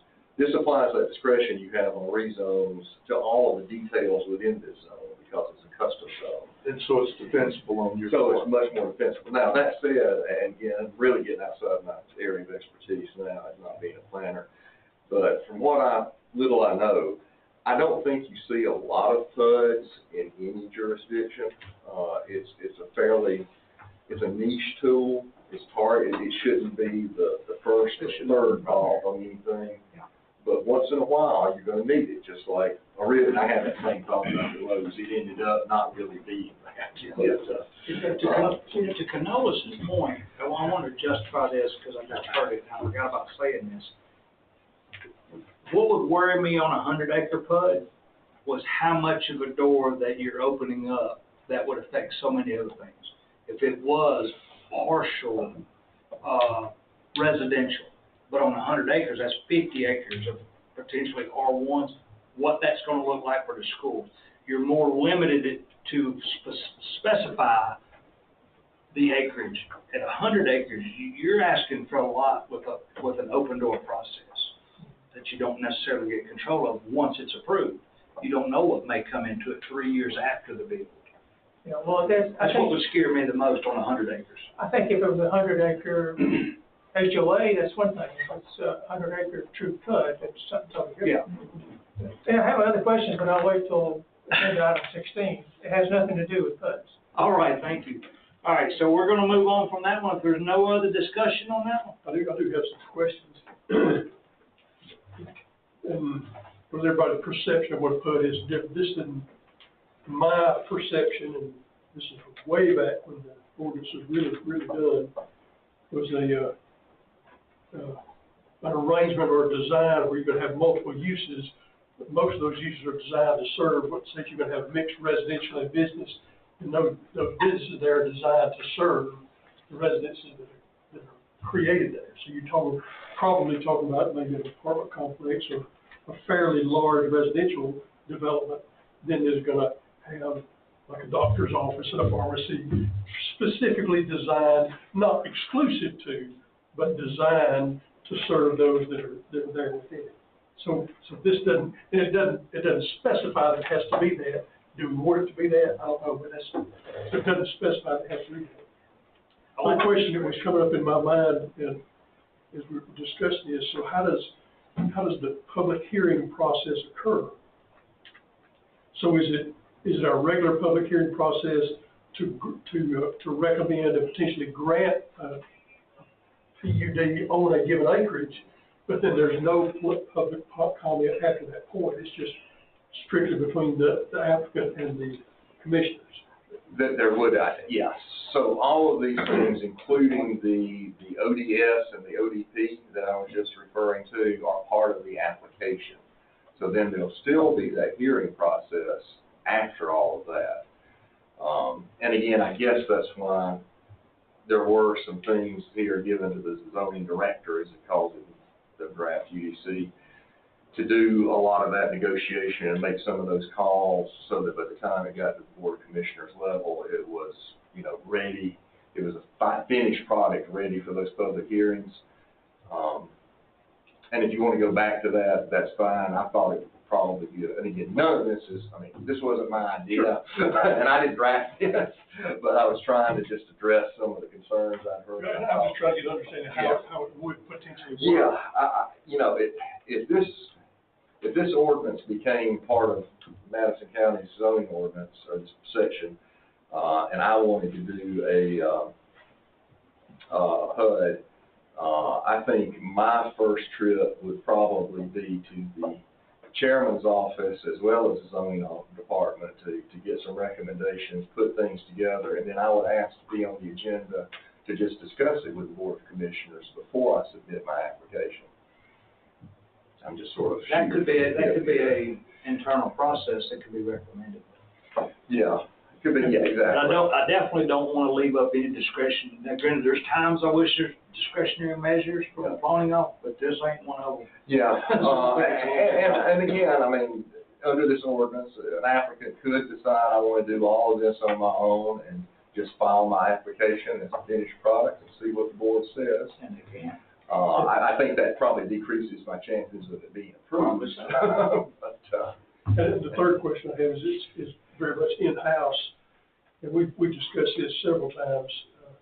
We have considerable problems now with confidence that a condition placed on a rezone is found 5 years or 10 years after the fact.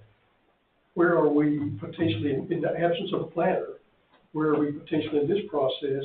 So we approve a PUD, we approve the design and what's going to be in it. 10 years from now, where are we on? I know zero about your internal operations, but I know I wouldn't focus on okay, yeah. I know less than zero about filing systems and IT capabilities. Yeah, it's okay. It's a good question. So, yeah, great question, and we have that resolved. The software we use now, it will track conditions. It will not go back in retro unless you know what to pull. But anything we enter in moving forward, it is forever on that process. It'll tell you whatever condition we placed on it. We do track them now. That's what I'm saying, we do track It's them not now. in that software system. It's in the new software. Yes, it will be in the new software system, but our current in-house software system that we use tracks them now. I'm not saying it's a software system, the way that we track them now, we do that now, but, But what was 3 years ago, Yeah. we have no idea unless you go back and read the minutes or Right. see if it's deed restricted or whatever we put on. And I wish I could answer some more of these questions, get back to your first point. You know, I know I've had conversations over, decades now, with people about just sort of planning the concept in general and how it seemed like what was written around that time of that 1994 ordinance we have here sort of envisioned this, you know, a little quaint New England town would be created out of nothing in the middle of a pasture in a rural county, which just never worked. Yeah, again, I took what CPL had written because I'm not capable of writing one myself and made adjustments to try to make it fit our existing ordinance. But Danielsville has some, right here around the square of the courthouse. Oh, really? We have we have businesses on the lower level and we have residential on the upper level. Yeah, I talked to some folks in Athens about that, like you were talking about it. Like Dennis was talking. I think it's just become, if you want to do a college student apartment complex in Athens, you just know that's part of the cost. Is going to Have a empty coffee first shop at floor. Lowe's. Empty I mean- first floor, yeah. But again, our current ordinance, there is no split zone for it. We don't have a residential business zone, so anyway. Just to If know, we need to, we got a little while before it votes, and if we're not prepared to vote on it, come next Monday night, we will table that vote, not table that vote, postpone that vote, You'll postpone it tonight. but we're not gonna vote on it. I thought we were gonna vote on Monday night. well, But the advertisement said that we're Oh, taking yeah. action, That's not- right. so we have to take some sort of action. So let's postpone it until the end of April. However y'all want to do that. What, or do you think 4 or 5, I don't think 4 or 5 days is gonna be enough. You got Good Friday coming up. We've already shot one day, so that only gives you 3 working days left to make changes in, 4 through Monday.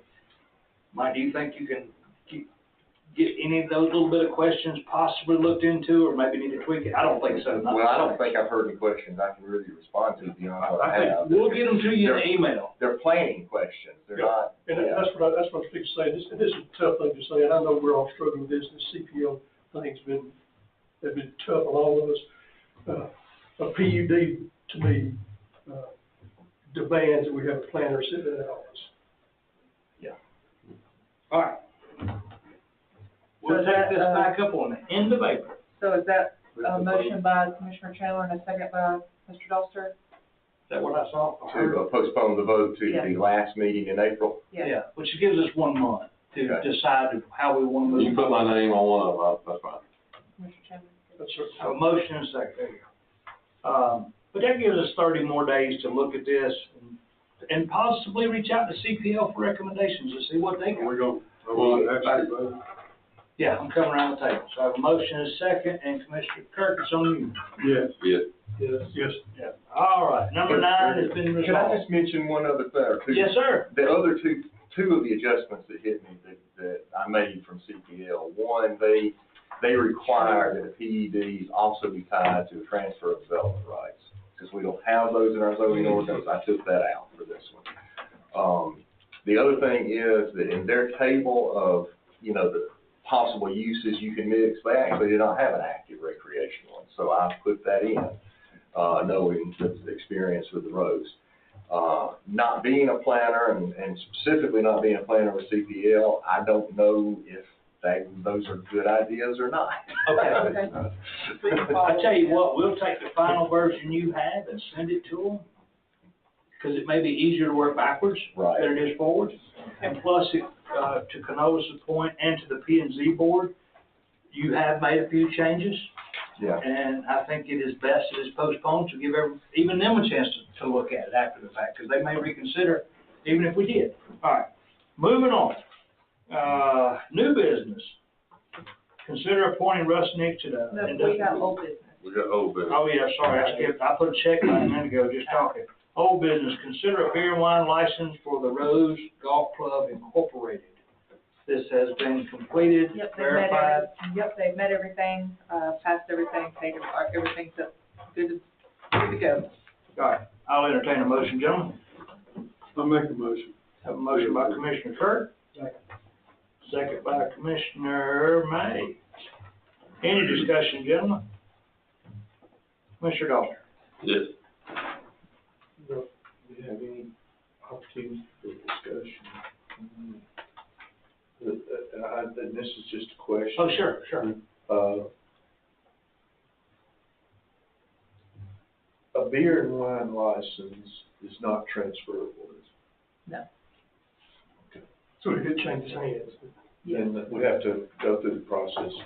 Yes, sir. We just actually, about a month or two ago, we done one from a convenience store, changing hands and had to do a couple of the same They process. had to change their, the way they sold their property, so that the store wouldn't be without alcohol sales. Devastating. Yeah. All right, so I have, you're good? Yes. Yes. Yes. All right, motion carries. I checked it because of number 9, sorry I skipped 8.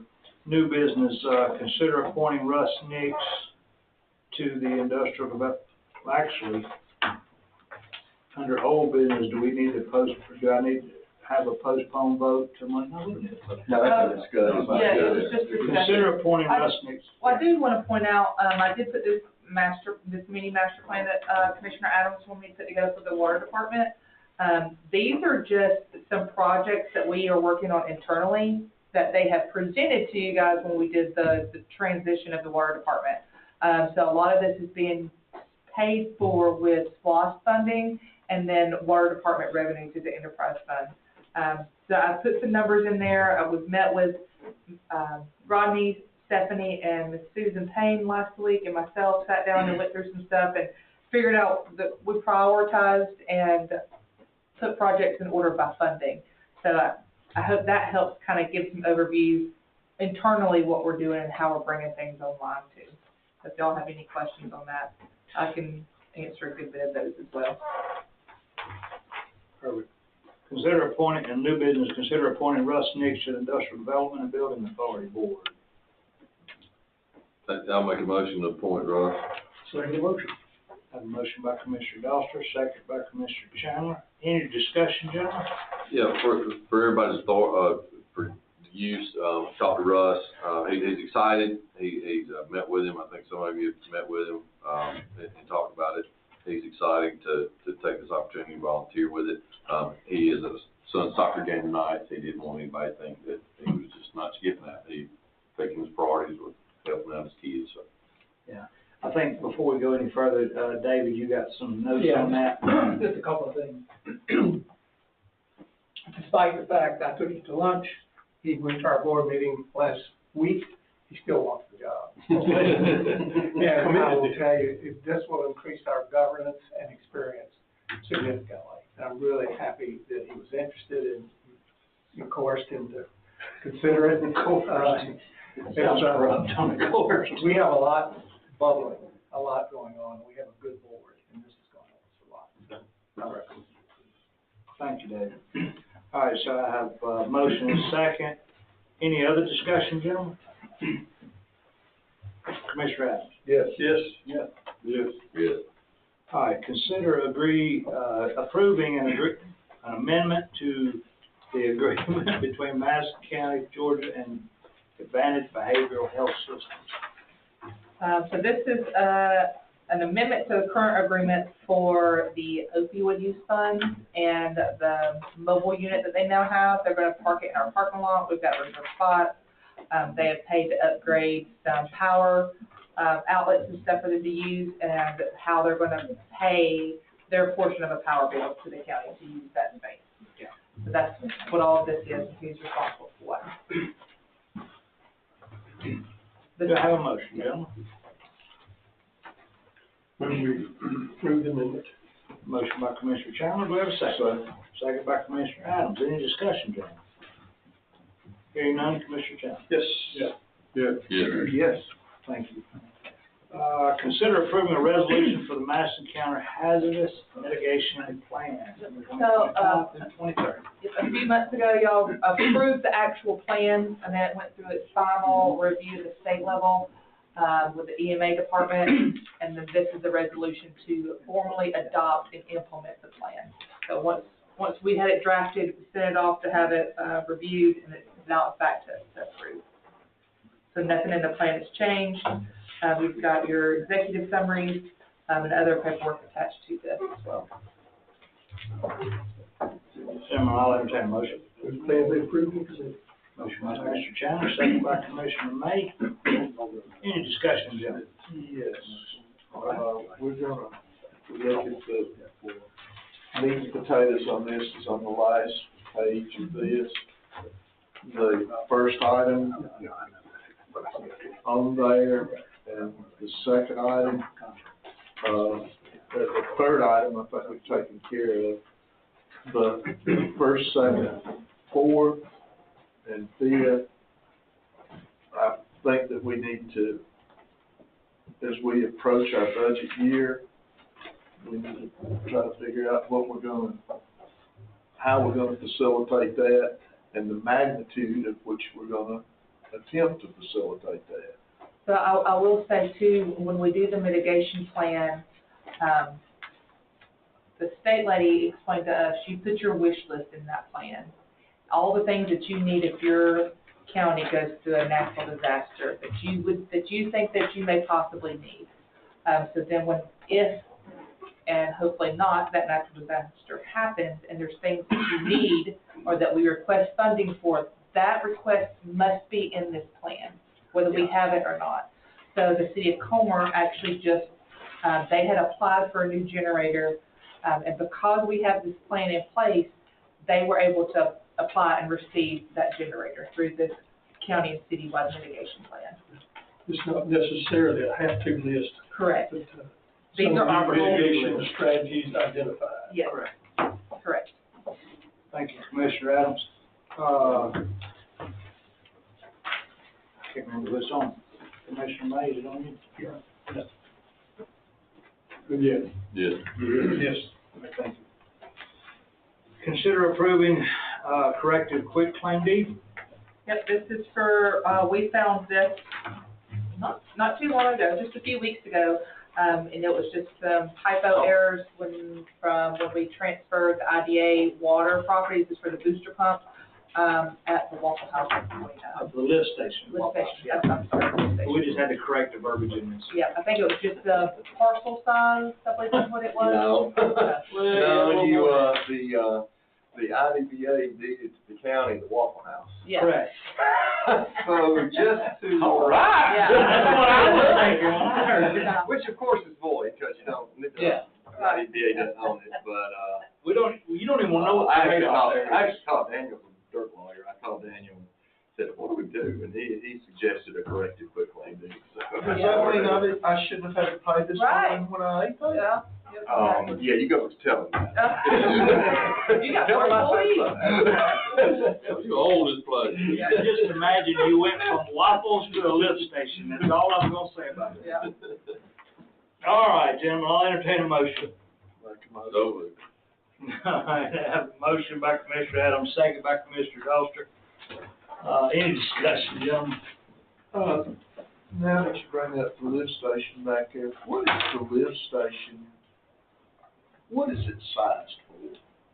Just the Any- Waffle House? No. Or the 91 acres that potentially could be developed back there? It's, yes, so, yes, it's big enough for that, and anything along the front of the road on 29, all the way down to Chevron, and even over, if you go over the To hill. the they have county that. line? Yeah, Okay, but it is, it was sized appropriate. okay. Well, That, sight unseen, we don't know what's gonna go on that 91 acres, so it possibly could not be. It was sized looks worst like we're case. headed to a PUD to me, I don't know. Well, possible. All right. Commissioner Kirk? Yes? Yes. Yes. Yes. All right. Road update.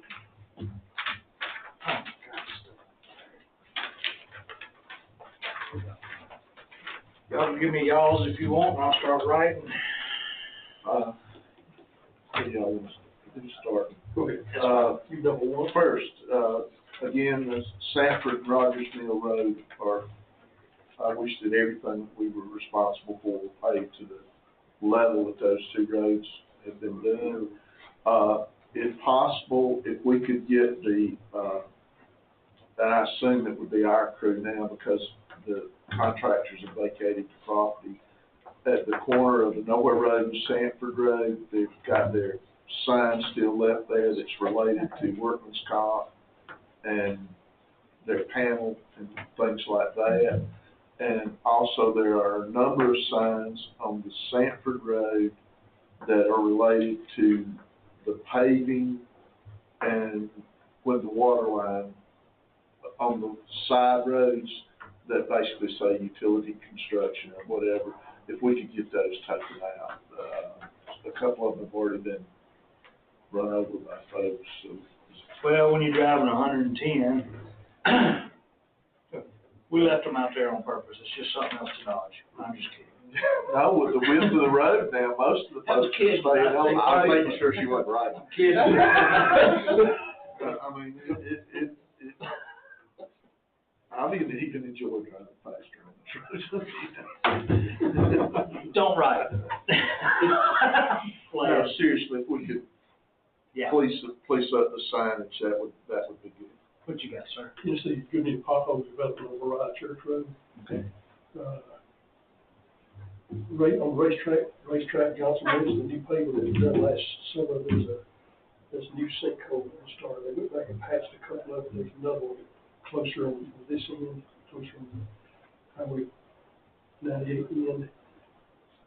Not too far from Highway 100. Gotcha. It started,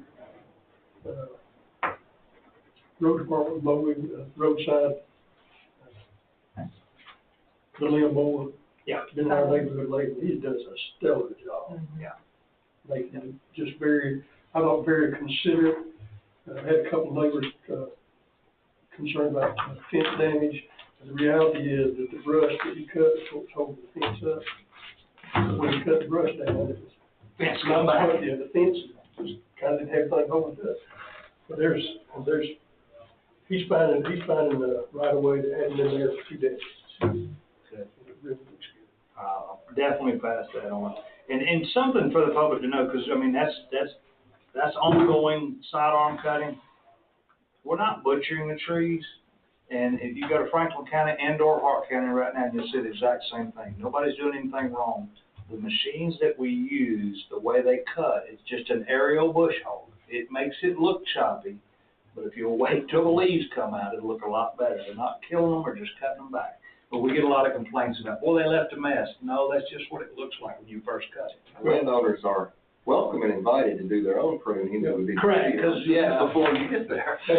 One point along those lines, I talked to Derek about this after the fact, bragging on them, when they come to a section of road where it's obvious that somebody is trying hard to make it look nice, this is just brushy, they stop, get out and get the pole saws, cut the limbs off, drop them down and come back and grind them.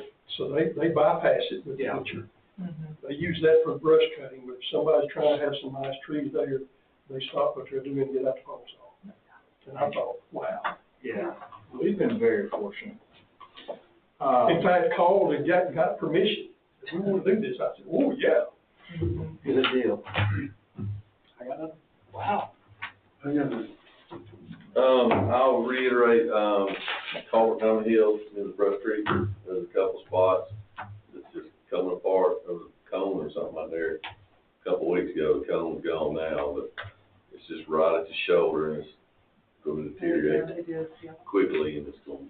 Yeah, y'all rode that the other day, didn't you? Yeah. And Yeah, then, it is right there at the entrance, it's in the right of way part. yeah, and then, mentioned the other day, somebody take a look at Applebum. There's a couple spots. Oh, yeah, I did get that over to Alan. Chris had it, and then I took it on to Alan also. Yeah, no worries. So both sidearm crews are clearing right-of-way debris and maintaining the right-of-way. A crew is in the Hull and East area heading towards Sanford, and the other in the East Danielsville heading towards Calvert. Sanford Road and Rogers Mill Road safety project has been completed. There are some updated signage to be replaced, which we are working on. The BOC will be posting a seal bid opportunity for the 2026 LMIG projects in the coming weeks. This project will be posted on Georgia Procurement Registry website. The county received an award today in the amount of $1,120,875 for the 2026 Local Roadside Assistance Program, LRA, through GDOT. Again, thank you, Christina, for doing the legwork to make that happen. The road department has completed the grading of the pad at the recreation department. They will begin placing gravel tomorrow, and a ramp will be constructed. That's turned out really good. A lot of dirt moving, and I saw that nonsense on Facebook, and obviously they don't understand what a construction site looks like. They just think, oh, look, a building. It was dirty before you got there. And I'm not trying to be smart, but somebody said, why did they wait till now? Well, obviously it rains, you know, September, October, November, December, January, February. Now we're into March. You can't push mud. So to the people on Facebook, either way. Rain shows. Yeah, you can't make it up sometimes. All right. What water update. All right, so guys, we got this, and I'm really proud we get these each month too, because, you'll see more and more of these. We are still ahead of the curve. I will tell you, that was a pretty proud moment when I saw that it was the first time, I think, in history that we started producing more water than we were purchasing.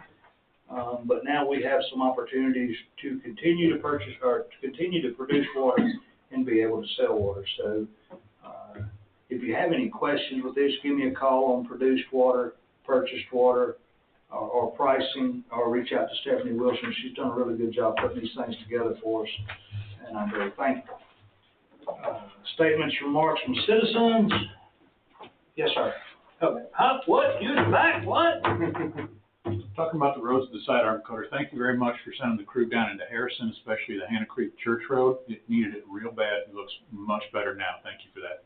All right. Did you happen to let us know that it needed attention, or did we just happen to get to it? Just got to it. Well, don't ever hesitate if there's something, because we don't have enough men to ride them, but if you see something, phone it in, call the office, or you can go online and fill out a complaint. We don't mind. To me, it's not a complaint. You're telling me something that we didn't know. So feel free. There were some people that called. Okay. Over there, and but the thing about it is, you know, let people know you can do that online. If you online now, and it goes to the department over there. But they called me, and I sort of called Derek and them, and they got some stuff going over there. But I've had a lot of folks over in that district that I'm talking about the online, so they just call it. It takes me out of it, because I'm just going to tell you the truth right now. With some of my health issues, I'm terrible to get back in there to give them a call. So if you'll tell all your friends too to go online and do it, let them know. And I guess, how's that listed in there? Yeah, it's on the county website under, I think it's under the road department. Yeah. You'll click down to do. Yeah. So if you can just, under the county website, let them know. They have computers in Harrison? You just ain't got no internet. They got a lot of stuff in Harrison. Some stuff we ain't talking about. Go ahead, young man. I got three general questions. First is the Board of Education still considering tax relief for senior citizens over 70, and how does Section 3.1 of House Bill 1116 affect it? I could not compute it or figure that out. Okay. House Bill 1116, matter of fact, I sent you guys an email at like 5:20 today from ACCG asking you to reach out to your senators about Senate Bill 382. They're fixing to do something else, and they're saying, please call your senator and let them know you oppose it. House Bill 1116 changes daily. So whatever you read today, you got to reread it tomorrow, because they have made amendments or changes to it. Last Saturday, it changed twice in one day. It is on its 7th amendment, unless they change something today that I don't know about. We may escape 1116, but we're not going to be able to escape 382. But that, a homestead exemption for senior citizens, it will be on the ballot in November. It did make it through General Assembly. It was approved by the General Assembly, so it'll be on the ballot. The elimination of the school tax for 70 and above? Yes. Correct. So, but to and be that clear, will stand regardless of what 382 does, unless 382 supersedes.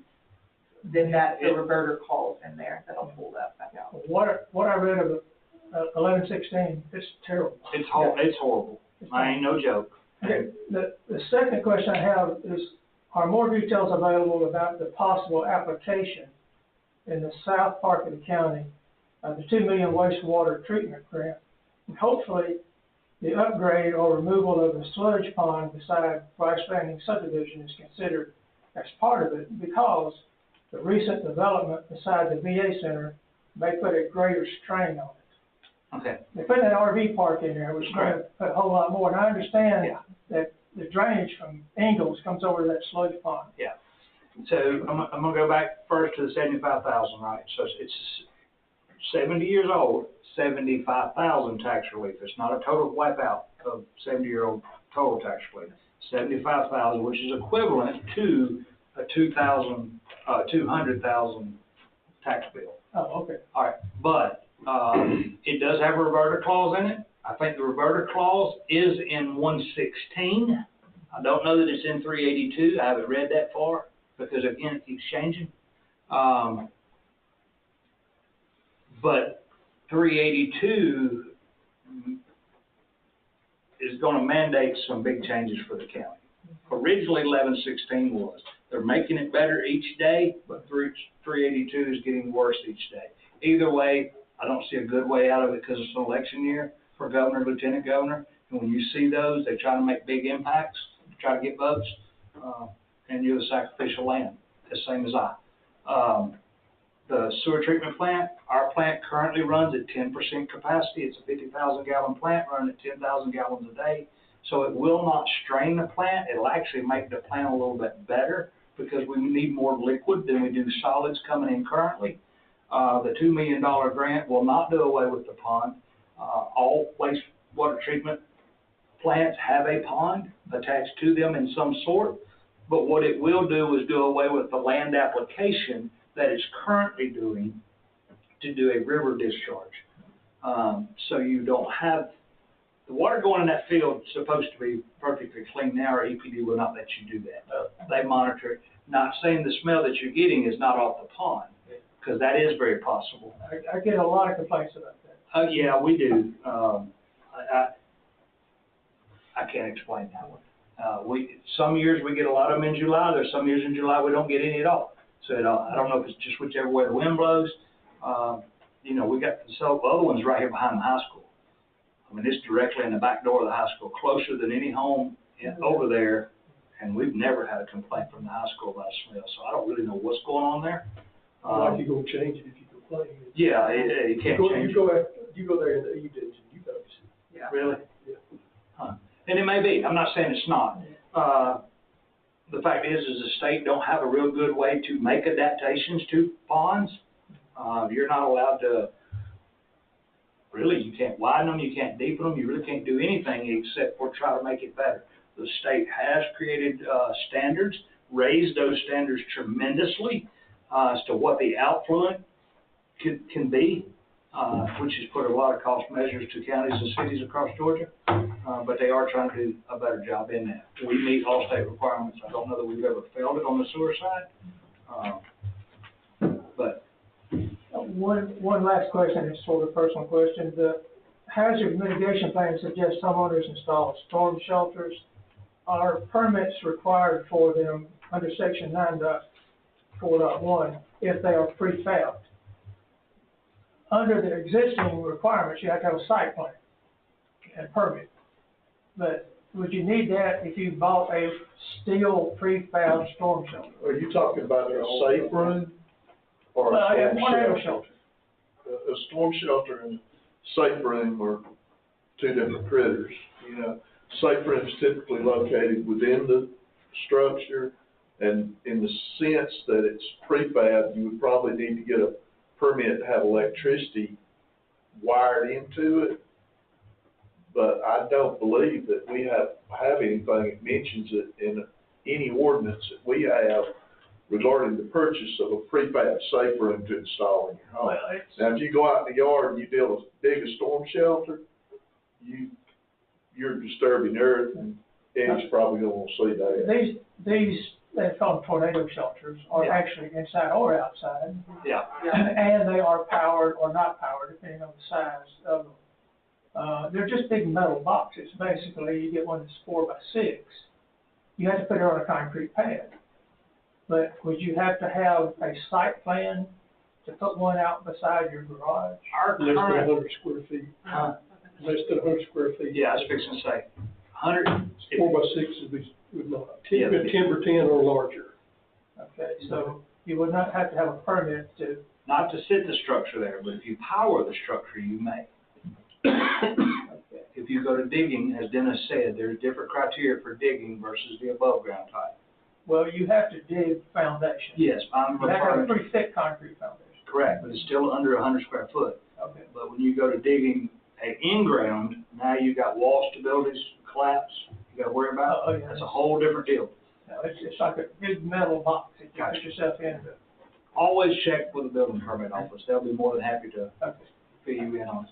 Because I'm really not up to speed on that one yet, but great question, where do you get all this from?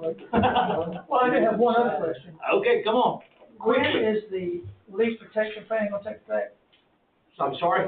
The leak protection plan, Yes, sir. when does that take effect? We have approved it already, we've signed the agreement just the other day. I think if you go to, County water. The I think water- if you go to their website, Yeah, it goes it's into got effect July. some information on it. I was looking at it. July. Should be July 1st. We actually did not change the dollar amount, but we've been changed the internal structure of that leak plan. We increased the coverage, but we did not increase the price that this Board of Commissioners set by vote. It stays $2. You made it mandatory. Well, we made it mandatory but you can opt out. But it's mandatory but you gotta call them to opt out. That's part of the base charge, there's no opt-out. There's no opt-out. It's part of basic.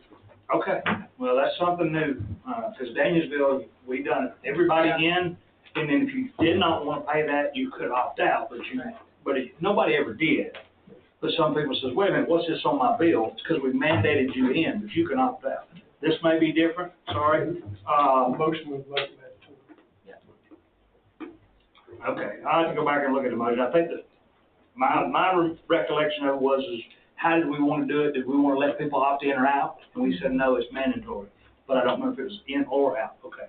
So either way, we changed your outbuilding services. See, before it was just to the home. Now it can be the home to an outside spigot, to a watering trough. Footage did not matter, to an outbuilding. Irrigation system? Irrigation system, yes. So originally it wasn't. So we increased that coverage without changing the bottom line for the customer. Okay, thank you. You still only get 1 year, right? Yes. So 1 in a 12-year period, and then it takes receipts to get it back. All right. Executives, urgent matters? Nope, state Mr. Marks from Commissioners. Who? Commissioners? Say Mr. Marks from Commissioners. Urgent matters? I'm tired. Hearing none, executive session to discuss real estate acquisition, personal matters, potential litigation. Yes, sir. Commissioner Dawson. Move to adjourn. It's a foot race between Brian Kirk and me. I'm ready to get out of here, buddy. Hey, I did want to tell you, Brian. What? You said a minute ago, do your health conditions. Listen, buddy, you're doing a hell of a job, that's all I'm gonna tell you. You just keep doing you. I'm gonna try. Thank you.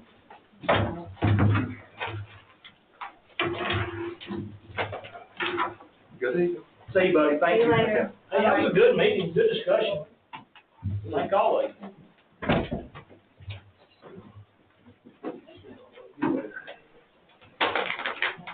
Refrigeration system's working good today.